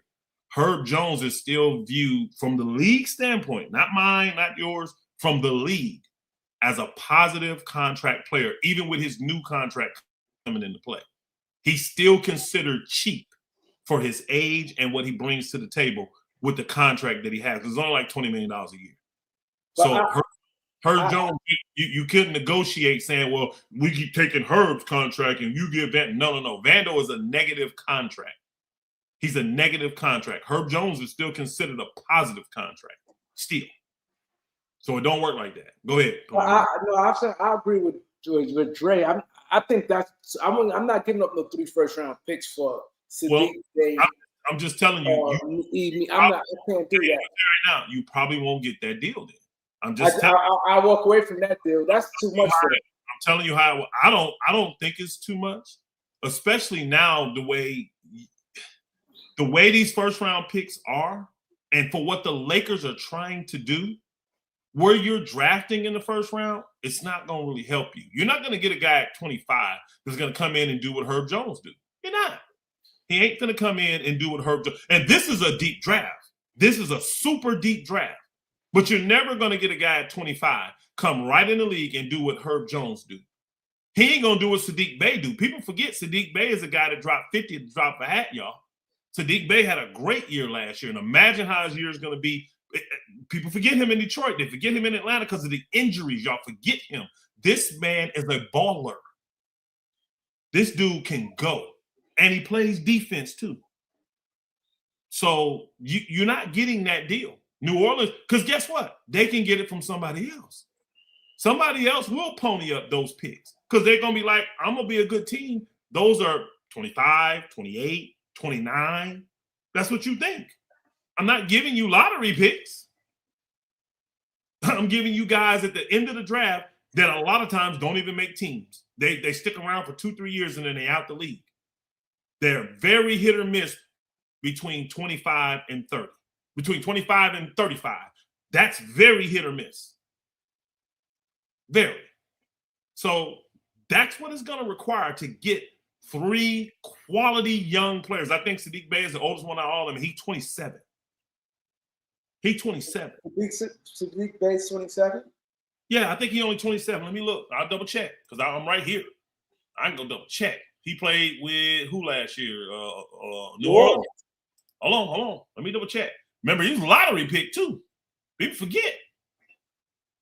Roster. You sure he's a lottery pick? I thought Sadiq Bey was. He is 27 years old, 6'8", 215 pounds, makes $6 million. Man, I'll take Sadiq Bey all year. Let's see what Sadiq Bey did this year on a horrible team. Horrible. This team was horrible. He put up 18 points, almost 6 rebounds, 2.5 assists, and 45% shooting. That's what Sadiq Bey did on the horrible team. So imagine what he's going to do starting next to Luka and Austin Reeves. Because I was starting. I didn't know he had 18 this year. Oh, Sadiq Bey is the real deal. He was I'm sorry, he was right outside lottery. I apologize. He was the 19th pick in the 2020 draft by Brooklyn. This dude is a baller, and he's 6'8". He is a baller. Y'all remember in Detroit when he dropped 50 on them Bullets? Sadiq Bey can go, y'all. This dude is good. And making $6 million at 17, 6 and 3, 45% shooting. Hold on a second. I'm going to pull it up. Y'all know me. I'm going to give it to you. This dude, 17.7, 5.6 rebounds, 2.5 assists, almost a steal a game, 0.9. So he got a steal a game, and he shot 37% from the 3 on a horrible team. Imagine what he's going to do with the Lakers as a 4th or 5th option. Man, come on. I would love to have Sadiq Bey. I know he averaged something. I think he averaged like 13 this year. Yes. This is why I'm trying to tell y'all. These guys, all 3 of them, either by their production or by their potential, are all worth a first-round pick. Herb Jones is worth 2 first-round picks, y'all. I'm telling y'all. Nah, Herb Jones ain't worth no 2 first-round picks. Herb Jones had a horrible year because he was hurt and his team just gave up. He had a horrible year before, too. I'm telling y'all. Hold on, Kareem. I'm telling y'all how the league views these people, not how I feel. This is how the league views them. Now, again, you can deduct because Herb had a bad year, but what's he worth? He's got to be worth at least a first round. You tell me Herb Jones ain't worth a first-round pick, you don't know basketball. So you got Sadiq Bey, who's on $6 million, getting you 18, 6 and 3. What's that worth? What's that worth? That's got to be worth a first-round pick. Then you got a man-child at the center position that the only reason you couldn't get him on the court is because you invested so much money in McQueen. That's the only reason old boy went on the court, because they had to see what this Queen guy about, because they gave Joe Dumars dumbass gave up those 2 first-round picks to get it. That dude is a 7-foot monster with like a 39, 40-inch vertical, bro. What do you think Luka gonna do with that in Hayes? And then you want them to take a bad contract back. You want them to take Jared Vanderbilt, who is guaranteed for 3 more years. No, that's easily worth 3 picks. And they could have them. Give me them 3 6'8", 6'7", and 7'1" dogs. Give them to me. Take them picks. Take them. I can buy some picks. We got a rich owner now. Remember? I can buy some picks. It's going to be teams like OKC. It's going to be teams like Houston. It's going to be teams like the Brooklyn. It's going to be these other teams that's got all these picks. And then we're like, oh, man, we just can't. Brooklyn drafted 5 guys last year. Y'all think them 5 guys going to make their roster this year? They drafted 5 guys last year. And they still got all these picks. Man, I can get picks anywhere. I know they're valuable, but if I really want a pick, I can get a pick. Give me these dogs because I need to win right now with Luka. Because I got a 2-year window before he say y'all ain't serious and I'm going. No. That's easily worth 3 picks. Y'all got to understand how this works. You got to understand how it works. All these dudes 27 years and under. All of them. They all fit Luka's timeline. It was awful last year. But again, they picked those 5 people. Brooklyn had an awful draft. What you going to do with them? And then guess what? Brooklyn got what? How many picks they got this year, Kareem? 3? 2? They got 2 first and 2 thirds. They got 4 picks. They got 2 first-round picks this year. Right? Oh, they do? Let me look. We pull the draft. I thought they had 2 first-round picks this year. Brooklyn gonna have these are gonna be a lot of teams. They gonna have to do some of these picks, y'all. What you think they gonna do? What y'all think they gonna do? And that's a East team who works well with the Lakers. I don't want to help another East team. Let me call the Lakers, man. They've been good to me. They took care of me. They got me to this contract. They took these people out. Man, let me call the Lakers. I know I can get it done with Robbie. Man, stop it. I'm telling y'all, that's a no-brainer deal for both teams. If the Lakers try to say something to me, man, it ain't worth it. Man, lose yourself, Lakers. Lose yourself. You finna get 6'7", 6'8", 6'7", 6'8", and 7 foot. And all of them jump through the gym. And 2 of them can score and shoot the 3. Man, stop it. And you putting that next to Luka and AR? It's the exact thing you need. And in the league scared, like, man, don't do that, New Orleans. Please don't get that to the Lakers. Remember, they go, hey, this is what they're gonna do. Remember Anthony Davis? They're gonna try to make New Orleans get sour. You're gonna have GMs call and be like, why are you doing this to Anthony Davis. What did he do to you? They'd be like, hey, we don't know about that. We wasn't here when Anthony Davis was traded. Marty, what up, Marty? Marty, appreciate your super chat, Marty. Super chat, Marty Collins. Salute my brother. He said Knicks in 7. Hey, shout out to my boy Ruggs, man. Ruggs called this. When we had a conversation, 2 years ago about the Knicks, 3 years ago about the Knicks? Yeah. When Leon Ross and all them came in, Ruggs called it, man. Ruggs did call. I was wrong. I didn't have no faith in the Knicks pulling this off, y'all. I ain't gonna front. I did not. I figured they'd compete in the East, but I did not think they would be this. And y'all, I'm serious. I agree with you. I didn't see it either. I think Oklahoma City, it was just a bad matchup with them going against Wemby. Because I knew Wemby would neutralize Chet. Then when they lost their 2 ball handlers that can get in the paint and the next 2 best scorers they had, I said, it's over. They don't have enough to beat them. They don't. Not with all them dogs they gonna throw at you. So, but the Knicks is a different team. They got savvy veterans. They got dogs too. And they got this no-quit mentality. Knicks gonna beat them, y'all. Why? Honestly, I think it's gonna kind of be easy. I don't think this is gonna be, I don't think they're gonna beat them by 30 every game. I'm not saying that. But I think y'all gonna see clearly, okay, the Knicks better than them. Wow. And they're gonna kind of show these young boys, y'all a little hot, but you still a year early. You a year early. We've been primed for this for the last 3 years. We've been primed for this. I think the Knicks is a better team than them, y'all. And I think this is a bad matchup for them. They got big enough guys to throw at Wemby. They do. They got guys that's going to frustrate Wemby too. And they score, man. The Knicks can score. they can score. And watch what Brunson do to Castle. Castle ain't gonna do Brunson like he did Shea. Watch. 2 different kind of scores, y'all.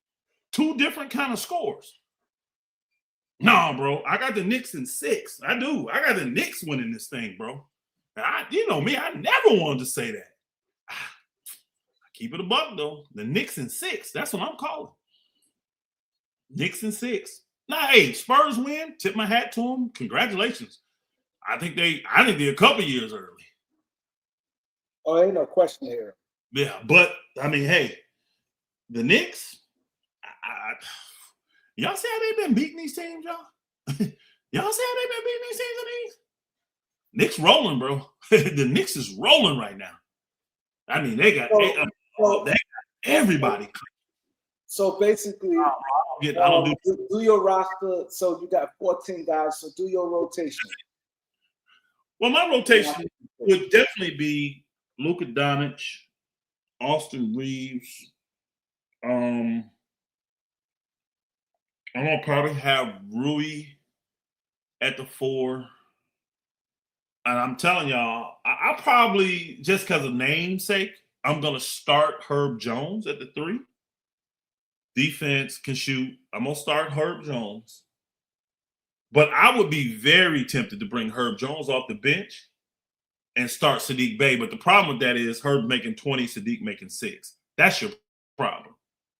And you can't justify that with the money. And so I'll do that and then make Sadiq Bey my 6th man. Come in and just get buckets all day, every day for me.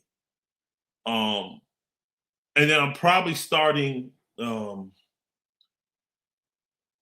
Misi guy at the center. Because Hayes is a backup. I love Hayes in like 15 to 20 minutes. That's it. He's not starting center worthy. And to me, that's my only question mark. So that 15th spot that I saved open, I may be trying to get a center. A starting quality center. Now, how do I go about getting it? I just don't know. But then I still got Marcus. I got some dogs coming off the bench, man. I got Marcus Smart, Lou Kennard. I got Sadiq Bey coming off the bench. I'm trying to remember who else on the team. Oh, Adu would definitely develop. He'll be getting minutes to be healthy.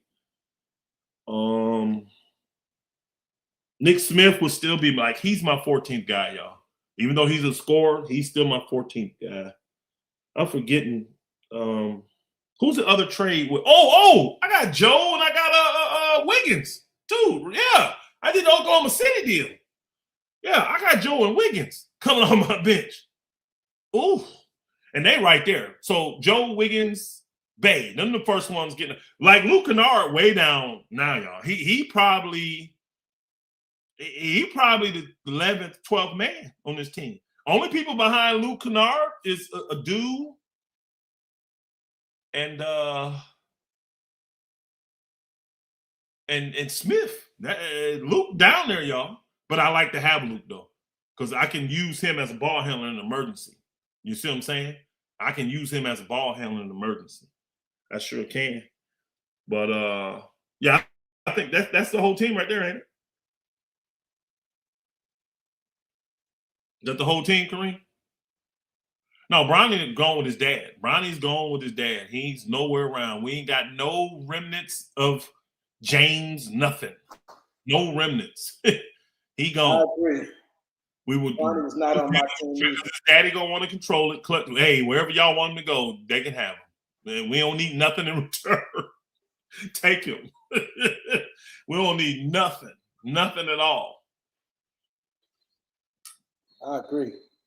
Same shit. And what the Lakers would want to do, and I would flex on their ass. I would. I'm gonna tell you what I would do, because what they're gonna try to demand is, well, just release Bronny, which would make the Lakers have to pay him $1.2 million. And I would show LeBron how that don't mean shit to me. When they ask for it, I do it. Guess why? Now what are the fans gonna say? Man, even on his way out, they treated this man with class. They treated this man with honor. They paid his son $1.5 million just because LeBron asked him to leave. Just because he asked. I would get, as soon as they asked, yeah, and I cut him to 1.5, make him, he'll clear waivers, and he go sign with anybody he want. That's your parting gift, LeBron, the 1.5 to your son. Not you, nigga. Your son. That's something I would do. I ain't gonna front. And guess what? It wouldn't be no conversation. Old boy would call, what's his name? Roach Paul would call Pelinka, and Pelinka would already know. And he would be like, check your email. When he calls, hey, we trying to get Bronny. Hey, check your email. Oh, what's going on? Oh, that's been sitting there, bro. Yo, check this. Spam. Yo, check this. I'm strolling through. Look what somebody says Lakers index. Look what they just put. Lakers index. I can't see it. Okay, quit moving. Now come forward. I can't read it, Kareem. You're gonna have to read it. We can't see that. There's a big glare on it too. We ain't gonna be able to read it, Kareem. Just read it to us, man. Oh no, it was it just said Lakers still Thunder Wings, and it had Aaron Wiggins and Isaiah Joe.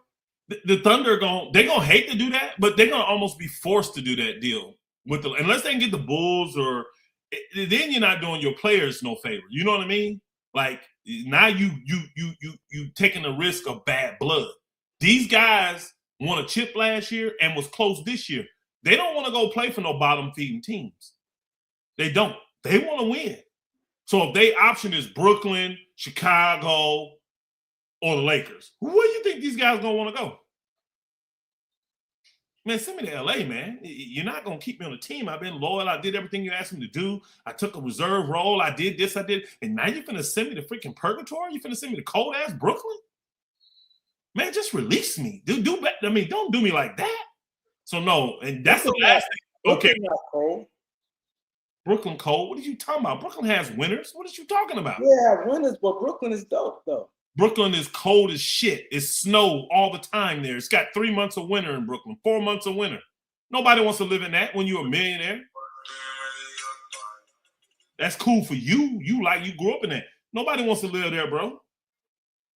These guys ain't enamored to go to Brooklyn. Now, Brooklyn is a winner. They'll sacrifice. But if you coming from OKC and you them dudes and you got to pick between Chicago, cold as shit, can't play, don't even have a coach, got one of the worst ownership groups in the world, or Brooklyn, got one of the worst ownership groups in the world, cold as shit, in New York, where it costs even more to live in New York than to do LA, or I get to pick the Lakers. What do you think they're going to pick, bro?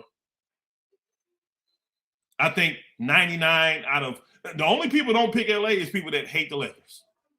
If you just grew up hating the Lakers, you don't. This the only people ain't gonna pick that. You got them 3 teams to pick from with cap space. You taking your tail to LA and play with Luka and AR. That's what you're gonna do. And guess what? Both them teams gonna get that team gonna give you way more publicity and notoriety and exposure. That's what I'm looking for, not notoriety.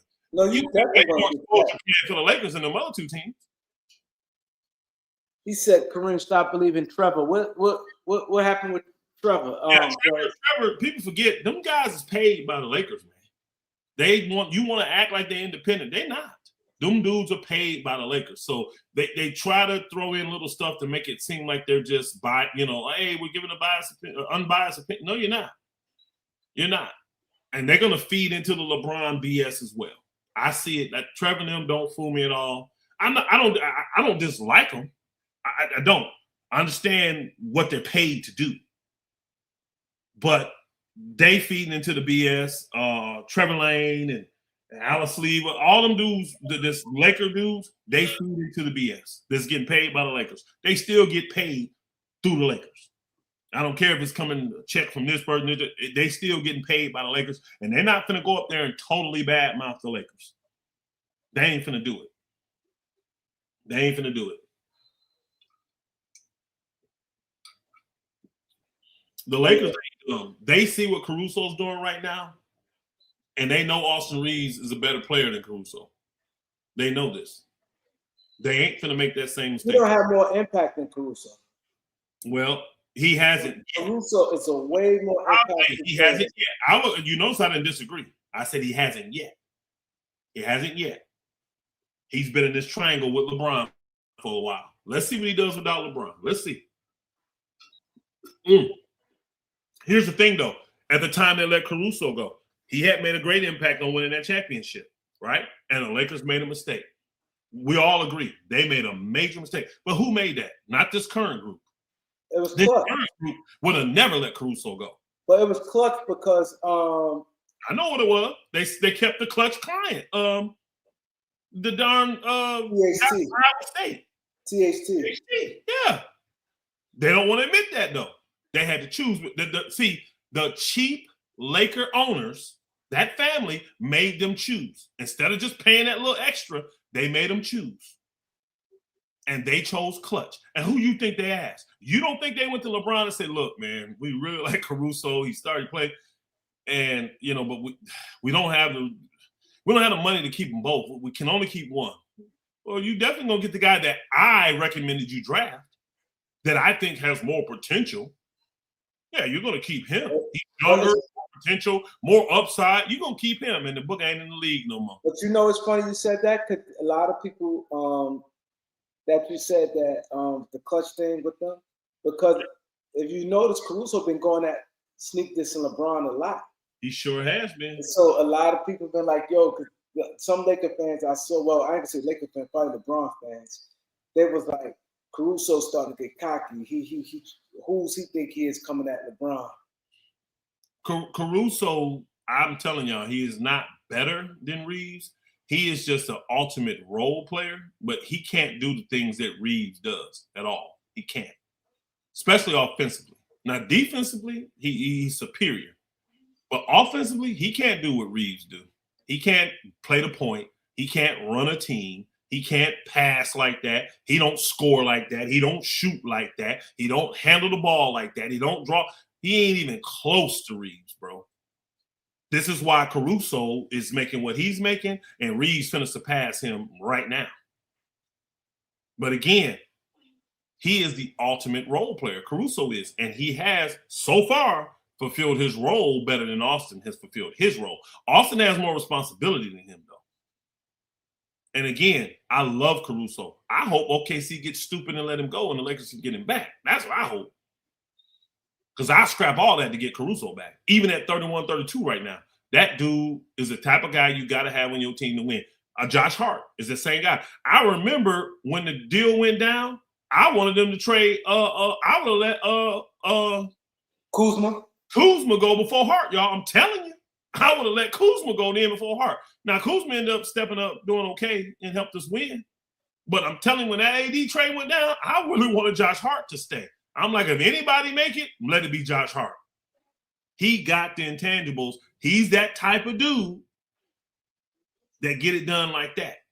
And see, you just got to have guys like that. You got to have guys like that. You got to have guys like that. But, you know, here's the biggest thing. Even if AR is a dud, because he's going to be signed on a team-friendly deal, and if they realize after this year, it's just not going to work. That backcourt just too bad defensively. They can move AR. But here's the problem. What do you do if you believe in Luka, but you think AR is the problem? And Luka comes and says, I'm sorry, I want AR on this team. What do you do? You the owner. What do you do? What if Luka lights the league up? Because everybody that actually wasn't biased of Luka realized that his defense stepped up this year. I'm not saying he was locked down and all that stuff, but Luka played a lot better defense this year. A lot better. So Luka committed. He committed. His defense is good enough to win a championship. You just got to have the right piece. Guess what? Jalen Brunson finna show y'all that now. Because y'all know Jalen Brunson's defense is shitty. It's horrible. It's trash. And he's still finna win an NBA championship. So if Jalen Brunson can do it, why can't Luka? Well, they're going to be like, well, Jalen Brunson, he got a star next to him. Okay. Maybe Luka will see that if AR is the one that can't hold his weight and he cost him, then maybe Luka will say, maybe they'll sit down and tell Luka, look, we believe in you, but AR, we got to move to get the piece that works with you. But see, if you got Herb Jones, Sadiq Bey, Wiggins, you got these kind of guys on your bench, Marcus Smart, you already got a guy you can put next to him and turn AR into a $30 million six-man. You can. You don't even have to move him off the team. You can just move his position. I don't think the Lakers know this already. He's earned the starting position. He's earned the opportunity to prove he can do this without LeBron. If he doesn't, we can move him to sixth man and see how he does there. He loves the Lakers. Will his feelings be hurt a little bit? The boy wants to win. He wants to win. He ain't got an ego bone in his body, bro. He don't. So if he sees he playing like trash and the best move for the Lakers is to put him on the bench and make him a sixth man, he's going to accept that role. You said you told the Rockets to go chest ready. Salute. He told the Rockets to go get Carson 2 years. No, they weren't going to get him. They should have drafted him. But once they missed him in the draft, it was over. OKC know what they got with him. His defense is crazy. Man, Carson. And he can score. That boy can shoot. Carson, AJ Mitchell, them dudes ain't going nowhere.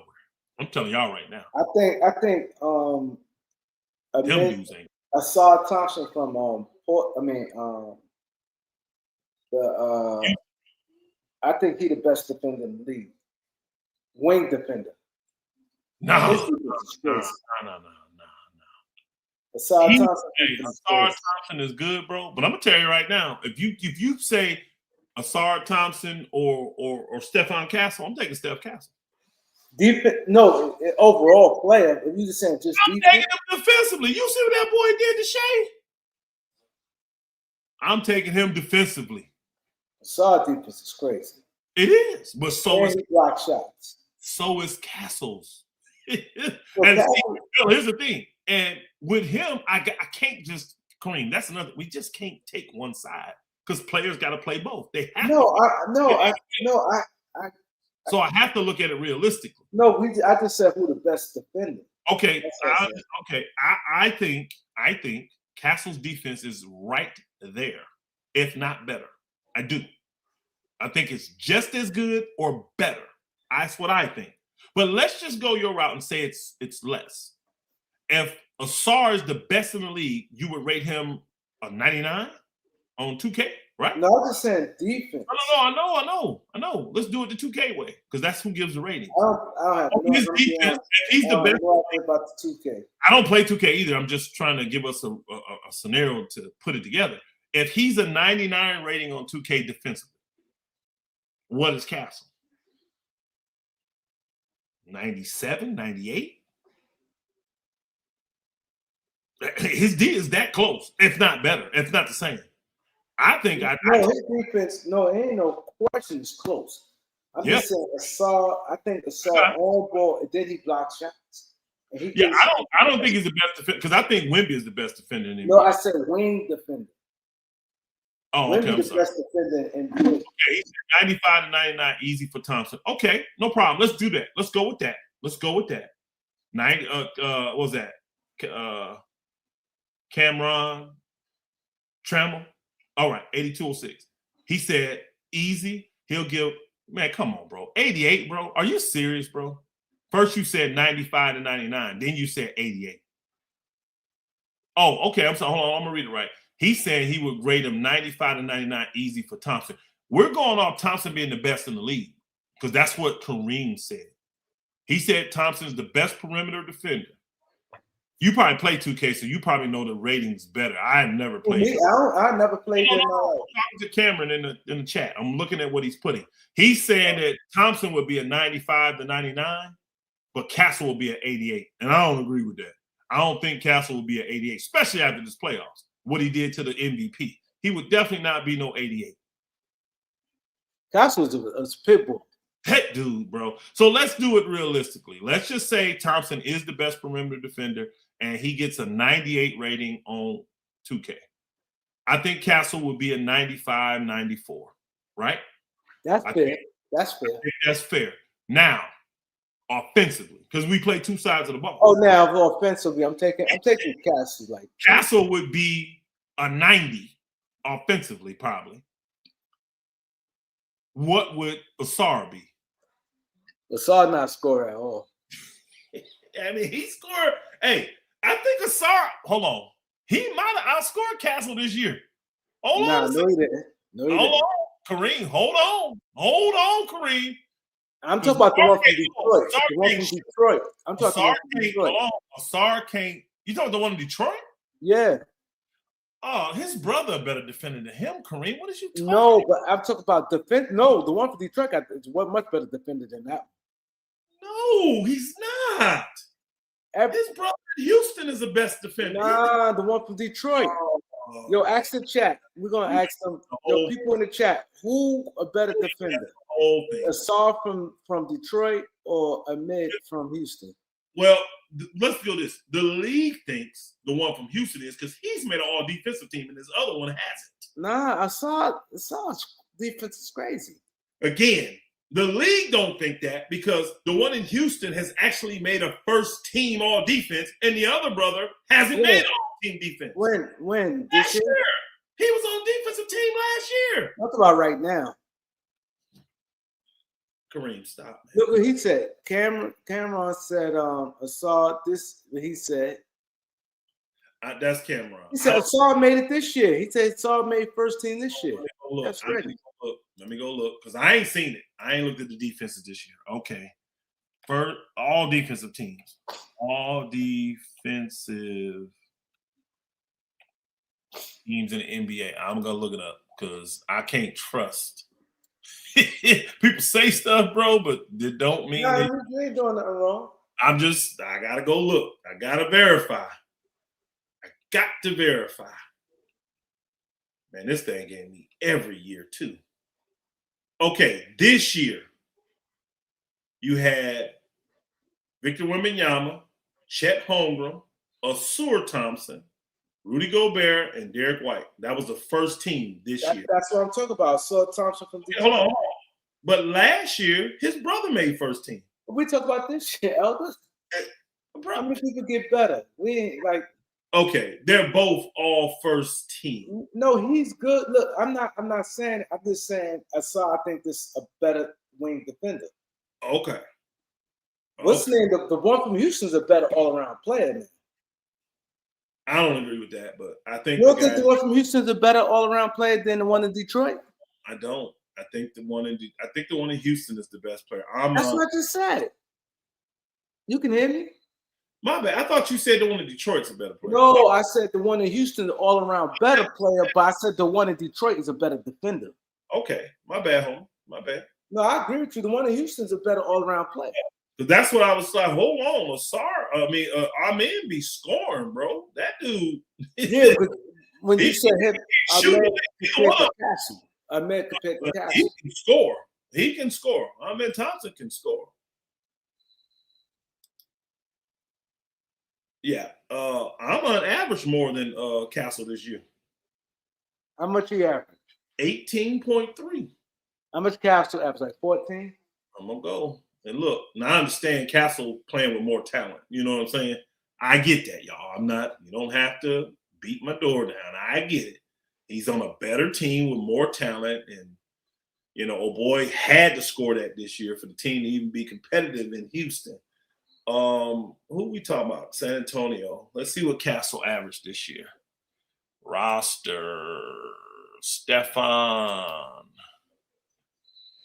Not too bad. 16.7. Okay.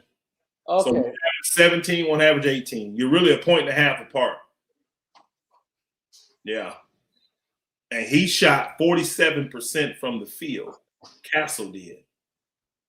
47%. Amon shot 53% from the field, y'all. So we got to be careful about the scoring. I mean, he can shoot better than him, but the scoring, Now, the problem is Castle shows the progression that you want to see, right?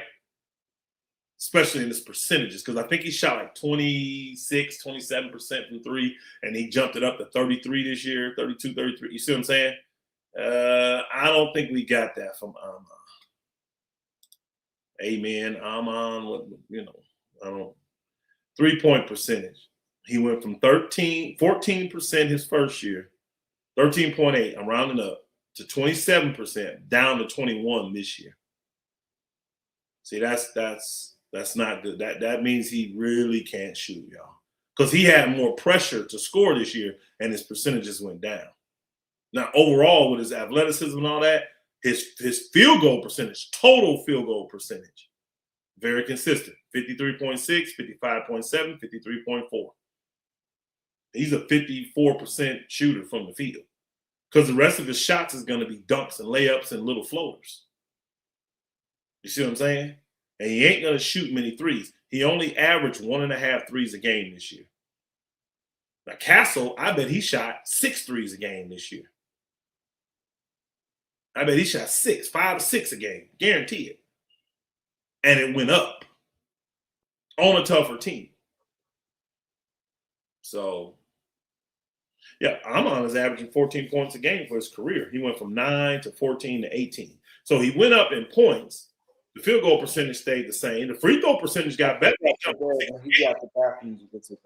He jumped from 68 to 78. But the 3-point, that's rough.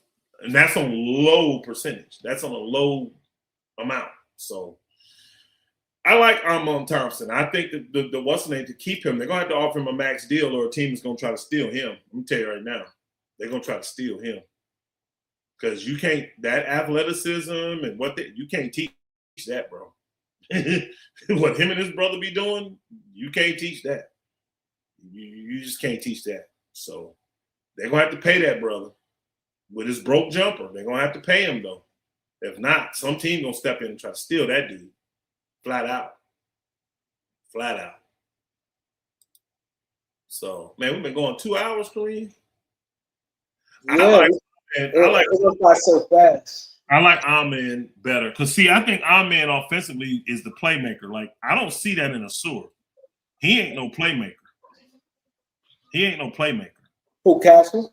No, Castle definitely a playmaker. He averaged like 8 assists a game almost. No, but who you comparing him to? Asur and his brother. Oh no, everybody know Ahmed is better. I don't think that's the argument. Is that Asar is a better defender. Are they saying Asar is better? No, I said Asar is the better defender. Overall, Ahmed is a better player. Darnell is saying he thinks Asur is a better player than Ahmed. He thinks he's better than Ahmed. Oh. And then Chess Ready thinks Asur is better. I don't think so, y'all. I don't. Because offensively, Ahmed is way better than Asur. He is. And their defense, let's just say it's a toss-up. They both the same. Because they both first-team all defenders. So let's just say their defense is the same. Offensively, old boys are more of a playmaker. He can score better than him. Even though neither one of them can shoot, he still scores better than his brother does. And he in the tough West. His brother playing in the weak-ass East. No, you're welcome, Warren Laws. You're welcome, my brother. Oh, he's saying Asur is being held back by Cade. Interesting take. Could you think Cade is a gunner or something? You think he ain't a distributor like everybody think he is? Man, Cade the real deal, man. Come on, man. Stop, man. Cade the real deal, man. I ain't holding him back. How is Cade Cunningham holding back Asur? Come on, Chess Ready. I don't get that. Somebody explain that to me, please. Cade Cunningham, man, that dude the real deal, bro. Now, I understand his shooting percentage can get a little bit better, but, man, that dude, I mean, who they had that could score on that team this year besides him? Who? Definitely not Asur. Man, let me look up and see what Asur averaged this year. Y'all tripping. Man, y'all in the chat tripping, man. Now this show done changed and turned. Throwing out some wayward opinions, man. Asur Thompson being held back by Cade Cunningham. Man, stop it. He should be going and collecting all them bricks then. This dude can't even average 10 points a game. Stop, man. Stop, bro. Stop, bro. Just stop. Stop it, bro. His brother was picked fourth for a reason. Just stop, bro. 9 points a game, 10 points a game, 6 rebounds a game, 3 assists. He's a good player. I like him. Okay. I will go back. Okay. So, Chess Ready. You giving Asur max deal? He's worthy of a max. Because his brother already proved he's worthy of the max. He's the only guy in Houston from the league standards that tests out as a max player. Amon is. Amen, whatever you call him. Is Asur a max player? Or is Cade holding him back from showing he's a max player? Yeah, Castle's a damn good facilitator. He just turned that ball over too much. Castle got to get better at turning that ball over, man. 4 years, 80. So you think he's a $20 million player? That's what Sweezy TV thinks. Asur gets max. Whoa. Cade and blood clots held him back. Well, what did Asur do when Cade was out? That would have been the main thing to show. If he's really that dude, when Cade went out, what did he do? Because he was out with the blood clots for a couple weeks, wasn't he? Yeah, he's out. He's out. He's talented, but he is not. Man, he said. Nah, his brother's better than me. Man, he said Asur gets max. If Detroit get that boy a max deal, boy, they need to be shot. I don't think Detroit can get no max deal. I'm gonna get one to watch. I guarantee Yeah, you. Lamar, but not. They trying to get every player in Houston to take some kind of discount. All of them. If I'm Amon, I'm saying, nah, bro. I need to get paid. There's too many teams telling me. See, I think Sengun was stupid because there were teams in the league telling him he's a max player, and they wanted to give him the max. I would have forced the Rockets to give me that max. They didn't trade me. If I'm How much money he gets? 35, I think, or something like that. Because him and Jalen Green, remember, their deal was close to the same. It wasn't much different in their deals.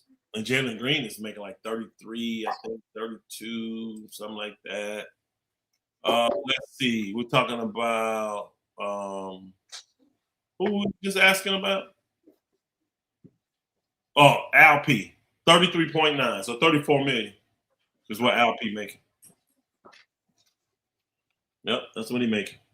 34 million. That's a far cry from 45, y'all. $11 million when this is my I'm getting that. I'm getting that. And I'm forcing Houston because Houston wasn't gonna let him walk. If a team would have stepped up and they'd have done it, they would have matched the deal. Because they couldn't afford to lose the asset. They couldn't. Even if they had to re-sign him just to trade him a few months later, they'd have done it. Just so they don't lose the asset. I mean, he was their 17th, 18th pick, 21st pick in the draft, something like that. They're not gonna let that walk away. 6'11", you got everybody in Houston saying he a top 5 center in the league. He was a 16th pick by Oklahoma City. Yeah. No. You're not 23 years old? No, you're not letting that walk. He was 22 last year when that went down. You ain't finna let that walk. They would have paid him. Yeah, I would have got my bread. And I sure would have. I would have got my. So before, because I see we both bite yawning like crazy. You're not gonna get up early, bro. I know. So I'm gonna ask you one more question about Jalen Duren. I'm staying away from him, bro. I said that. I think he's a great regular season guy, but what I saw in the playoffs this year, I don't know how you get around that. I just don't know how you get around it. And Elder, you know the main thing I'm saying about that, and they should look at it like this.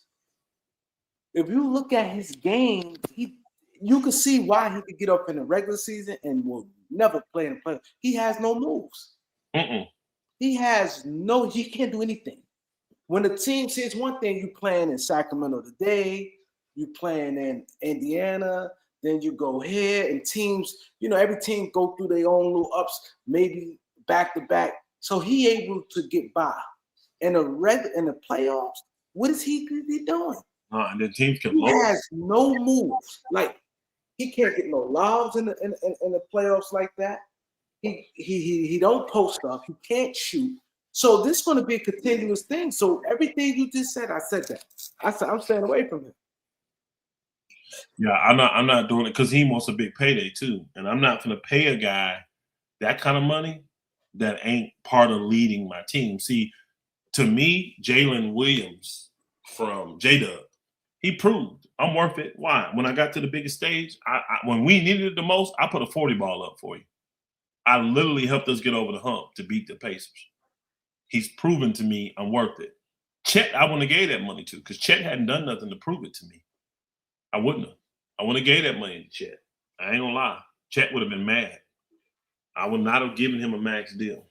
But they were being loyal and all that stuff. And I know how OKC think. Hey, at the end of the day, I can move him if I need to. If he's just horrific, which they can move Chet if they want to, like you said. But Durant, if Jalen Duren get that money, Detroit may be forced to. It's going to be up. They might get stuck with him. Detroit may be forced to give him big money. They may be forced, and I like what him and Cade do together. But Detroit, they really, really need a power forward, and they really need a 2-guard, in my opinion. They do. They need a power forward and a 2-guard, and that's why they thought Jaden Ivey was going to work till he got saved and became this preacher and judger of all people. You know what I mean? So I like that you put Jaden Ivey as a steal pickup for the Lakers, because if we can get him on a He's league good. on a minimum, I'm taking the He's flyer. good. He can easily I get don't that. think people realize how good he's athletic Matter and of fact, everything. honestly, I'm gonna be honest. I would do the Lakers is just loyal though, man, and like Nick Smith Jr. has been very like loyal, and so I would take the 15 roster spot and put it on Jaden Ivey, no doubt. Because with the Lakers, I just can't take the chance just giving him, you know what I mean, and nothing would be guaranteed. He got to come in and get it done. He got to come in and get it, and we need a dog, athletic, not afraid of the moment. He go to that basket. Yeah. I tell people, go look at Jaden Ivey highlights. Yeah, he ain't afraid of the moment at all. So I could justify giving Jaden Ivey a chance. He only 23. Yeah, but He said, Jaden Ivey said, that religious stuff just don't Kareem. That religious he's not gonna get no calls. He said, I'm expecting not to get no calls. That's why I guess his agent him told him. Here's the problem. He's not backing off it. He said that's his belief. Here's the thing. Yeah, he probably won't get called from nobody then, because on the West Coast, I mean, think about it. It got rid of Mark Jackson. What you think it's going to do to him? I mean, they literally got rid of Mark Jackson. Mark Jackson's strength is behind the scenes. Yeah. Jaden Ivey is one of them, you know, he just needs some wise counsel, bro. It's that ain't what is needed. I don't have a problem with you loving Jesus and loving the Father and spreading the gospel. That's not, you got to understand what your role is when it comes to that. Jesus never forced his truth on nobody, bro. He ain't go around just voicing his opinions about people. That ain't what he did. You know, it's all about servitude. It's all about humility. It's all about love and compassion and grace and mercy. It's all about that, not sending people to hell because they ain't following the gospel. He said, I didn't come to save the righteous. I come to save the sick. I come to save those that need saving. And the righteous, you don't need me. You're going to be with me.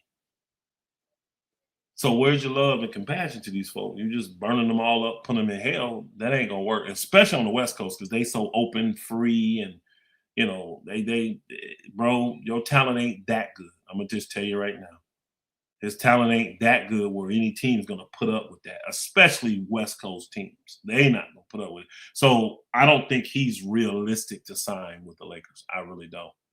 I don't think that's a realistic signing. It's probably one of the worst teams he could go to and try to be some kind of preacher man. That's probably the worst team in the league for you to go to do that. So you got to get down the Bible Belt. I mean, go to Charlotte or something, bro. You know, get a team down in the Bible Belt somewhere that love, you know, they ain't gonna be offended by that in Charlotte. So Charlotte would be the team, give him a chance. And hopefully somebody wise there will tell him, hey, let me show you the real way to witness to people. You know, instead of this street corner, all this crap and doing it, what you doing, getting on live. I can show you the real way to do this stuff and be effective at it. Because right now, you're not winning no souls to Christ. You got to win yourself. Hey, that Jaden Ivey he might have lost a step. I doubt it, but that boy still is. He's a talent, bro. That dude's just a talent. But if he more on preaching, you really don't want Jaden Ivey because that ain't where his heart is. His heart's in preaching. Let him go do that. They said the thing about it, they said normally when people first get into religion, they all in. Yeah. When you new to it, you all in. Yeah.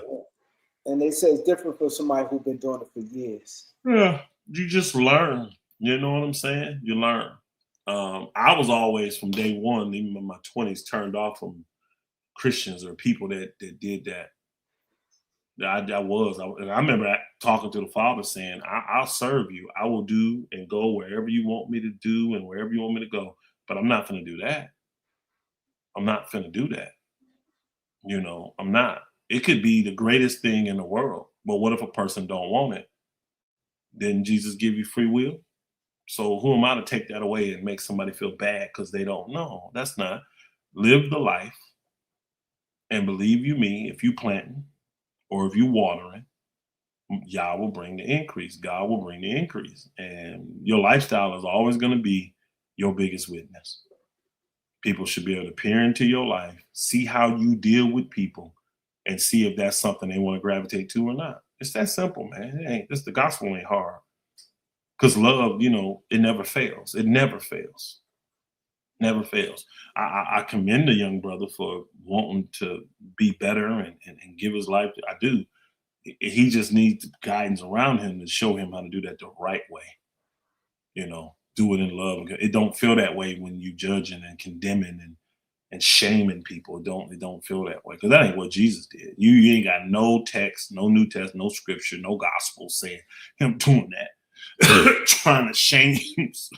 Excuse me, trying to shame somebody into following him. No, nope. But it will be interesting to see if some team picks him up and gives him a chance and how that goes, because he is definitely a talent that can help teams. I agree with that. He's definitely that. Cheap too. And he definitely will be a league minimum. Nobody's giving him any kind of minimum money. Yeah, he definitely. I think most teams is going to even probably be guaranteed. He's going to have to come in, evaluate, see, and then make the team. In training camp and all, he's going to have to do that. What's that smoking out the gas? What does that mean?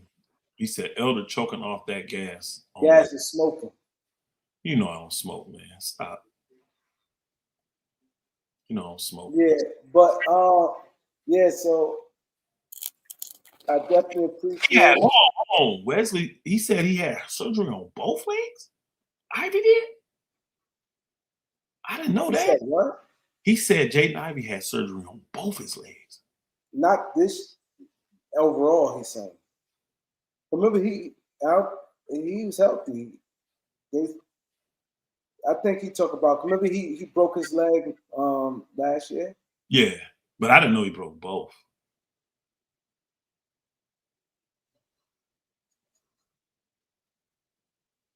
He said, before we leave, you see he put for you, Elder? Said Pastor Kareem, off topic, but what happened with Ticket covering basketball? Sorry for asking, but great conversations, of course. He still cover basketball, don't he? No, he don't do basketball no more. Really? Yeah, Ticket ain't do basketball like in a month. I think he quit basketball.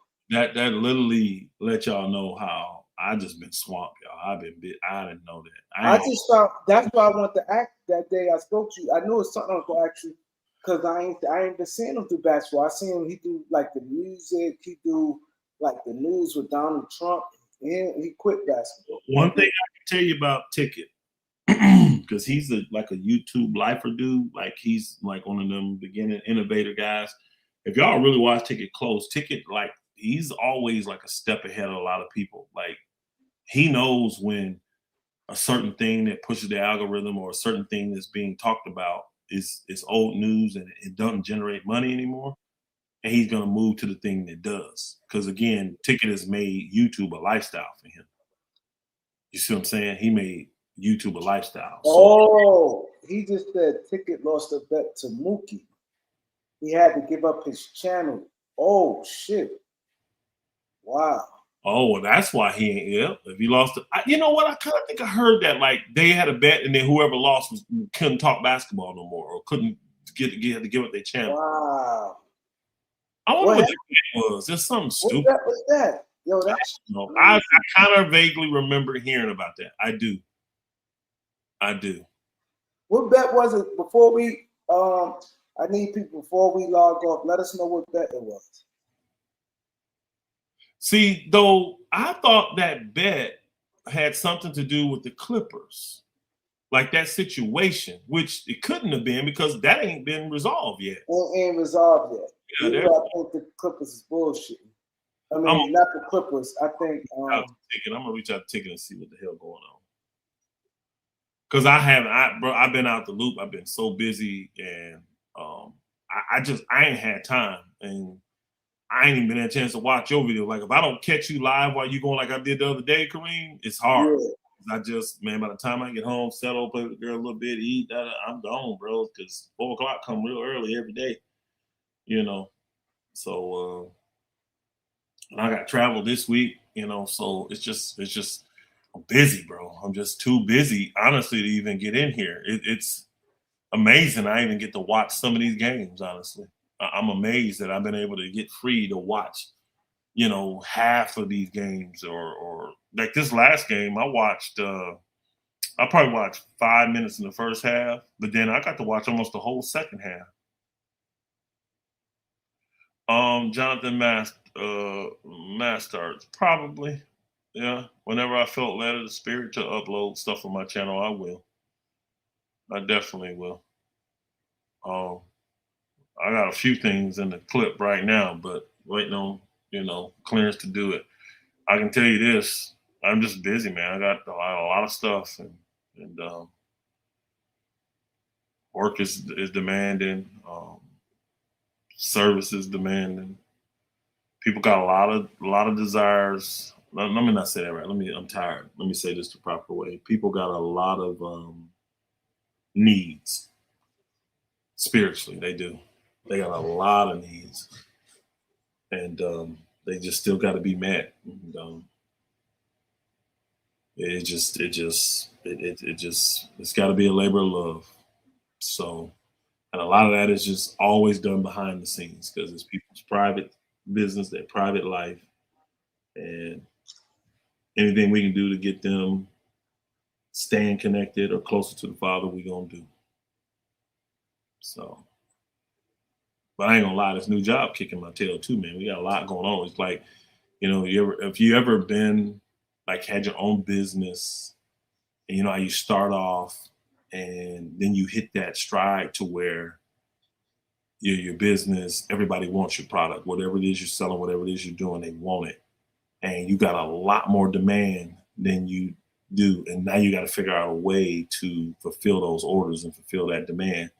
That's the stage I'm at with the job too. We have a lot more demand than what we're able to physically produce right now. So that takes a lot of juggling from a managerial standpoint. And so, you know, any of y'all have ever grown like Kareem, I don't know if you like, I grew from 5'8.5" to 6'3" in one summer. And you talking about my body hurt bad. You know what I mean? My Achilles, my ankles, my hips, my knees, everything hurt because I grew so fast. And that's kind of what you go through in business. It hurts. Yeah. It's a bad thing, but it's a good thing because you know once everything settles, you're gonna be on a different level. Yep. You know, you're gonna be on a whole different level, and that's just where we are right now. So you got to go through the growing pains. You just do. You got to go through the growing pains, and I'm grateful to be in the situation I'm in, and you know, I'm grateful. I'm very grateful. So, but nothing's gonna stop me from serving the Most High first and foremost. Man, center. I'm 6'3", Jonathan. He said I need you playing center on the Lakers. First off, I'm 53 years old, about to be 54, and I'm 6'3". I'm not no center, man. I'm just a big dude right now. I ain't no center though. I'm a guard, man. As I recall, but you can't. You could still dunk. I ain't tried in a long. I doubt I can do it right now. He said I thought you were like, that's Kareem. Kareem's a shrimp. He's 5'5". Kareem is a little dude, not me. You wish I was 5'5". Look, hey, Kareem. He said, Elder, I thought you were like 5'5". I'm like, no, that's Kareem. Tron Ford. Not me. I ain't no 5'5". Like 5'9", 5'10", y'all. I'm 5'11". See, you know how that is, y'all know, right? When you say 5'11", what that really mean? 5'9 and a half, something like that. So you say 6'3". That you wasn't that much taller than me. We can go back to the video. I mean, yeah, we go back to I'm easily 3 inches taller than you, easily. So if you, well, I'm probably 4 because if you 5'11", Knowledge. I'm gonna have Knowledge go back to that video when I saw you. Cause Knowledge know how to find them videos. Pull it up, and we can pull it up. You can't in Atlanta. Yeah, when I came to Atlanta. Knowledge, put it up and email me. But I know for a fact I am. Knowledge, email me the video when me and Elder was together. I am 6'2" and 3/4 without shoes, y'all. 6'2" and 3/4 without shoes. So I know when you see me with any kind of shoes on, I'm definitely well over 6 foot. I mean 6'3". So that's why I say 6'3", because I'm not gonna tell you I'm 6'2" and 3/4 all the time. But that's without shoes. Now I was gonna find it. I'm gonna send it to you in the morning. I probably can just. I don't think it's gonna be too hard for the Knicks to stop Wemby. Honestly, I don't see Wemby destroying the Knicks like he did OKC. Robinson. They played in the cup before. Yeah, and the Knicks won the cup, right? Yeah. Yeah, the Knicks finna be the first team to win the cup and win the NBA chip. And I think they're gonna dominate Wemby, bro. I think they got a lot of size, bro, and they got a lot of them dudes are strong. Them some big dudes, man. Wemby and Robinson is some big dudes. I mean, not Wemby. What's his name? Cat and Robinson. They're some big dudes. And then with old boy, they're gonna be able to stretch him out. He gotta get out there and guard Cat. And Cat can put that thing on the floor and get to the basket, bro. And with that big body, the Cat foul a lot though. Yeah, he does. Cat foul a lot. He does. The physicalness that he's gonna see from the Knicks is totally different than what he saw with OKC. And it's gonna be the same way the Knicks gonna see something totally different. They same in their series. Nah, Robinson broke it. Just put the thing in the cast. He'd be fine. And they don't need him to score no way. You just out there playing defense. Yeah. That's better not stop Robinson from playing. That's what really hurt him. He better get out there and play. Stephen A. Smith already sent warning to him. It ain't like you got to score, booger. Stephen A. Smith sent warning to him. He said what? Stephen A. Smith sent warning to Robinson already. Oh, did he? Okay. Yeah, he gonna. He basically said, "If you don't play, it's gonna be a problem." Because he's gonna have to guard Cat, and Cat gonna light him up. Cat gonna get out there and shoot them deep threes. So, and when Wemby try to close, Cat gonna go around him, y'all, with force. Cat goes to the basket with force. He's very good at putting the ball on the ground, getting to the basket. He can't jump over a deck of cards, but he's 7'1". He ain't got to. So I don't like the matchup for Wemby. I don't even remember, Kareem. How did Wemby look in the I don't remember. Hold on. That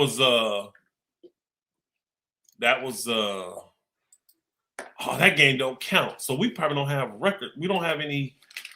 That was the NBA Cup game. What do they call that thing? Who won the series when the Knicks played the Spurs in the regular season besides the Cup? Go here. Yeah, let me go to that and see. I'll just go to the Knicks and pull up when they played the Spurs. Postseason. How come y'all not show schedule? There we go. Let's just see. Oh, this one's good. Postseason, though. I need regular season. I was like, they got the opponents all able to have. Who we talking about they played? I want to know the Knicks and the Spurs, right? San Antonio. Yeah, the super chat. What up? He says since game 3, the Knicks found something, and they were riding all the way to the chip. Mike Brown has also made the difference. Okay, the Knicks. Thank you for the super chat, Holly Ford. Appreciate the super chat, Holly Ford. Yeah, the Knicks been playing good, Holly Ford. What happened here? Why y'all don't want to give me the regular season? Okay. Oh, I clicked on the wrong thing. I clicked on the name and it took me to the Spurs. Let me see here. I don't want to go by it too fast. Spurs. Or do they say, it'll say San Antonio on it, not the Spurs. It'll say your first name. They never go by the last name. Sacramento. Where's San Antonio at? Damn, they didn't play. Oh, they didn't play twice a year, right? Yeah. Yeah, this is late in the year they played too. They played late? No, I'm sorry. I'm in the Spurs, and I need to look for New York now. I'm sorry. I'm on the Spurs. I thought I was in New York. There it is, the Knicks. Spurs lost to the Knicks in December 16th, 124 to 113. Let's see what happened. December 24th. December 16th. Harper was a leading scorer. Box score says no Wemby. He didn't play. Oh, yeah, he did. I'm sorry. Came off the bench. 25 minutes, 18 points, 7 of 17, 2 of 6 from 3, 2 of 4 from the free throw. He had 6 rebounds, 1 assist, 1 turnover, 1 steal, 2 blocks. And he was a minus 18 for the game. He came off the bench.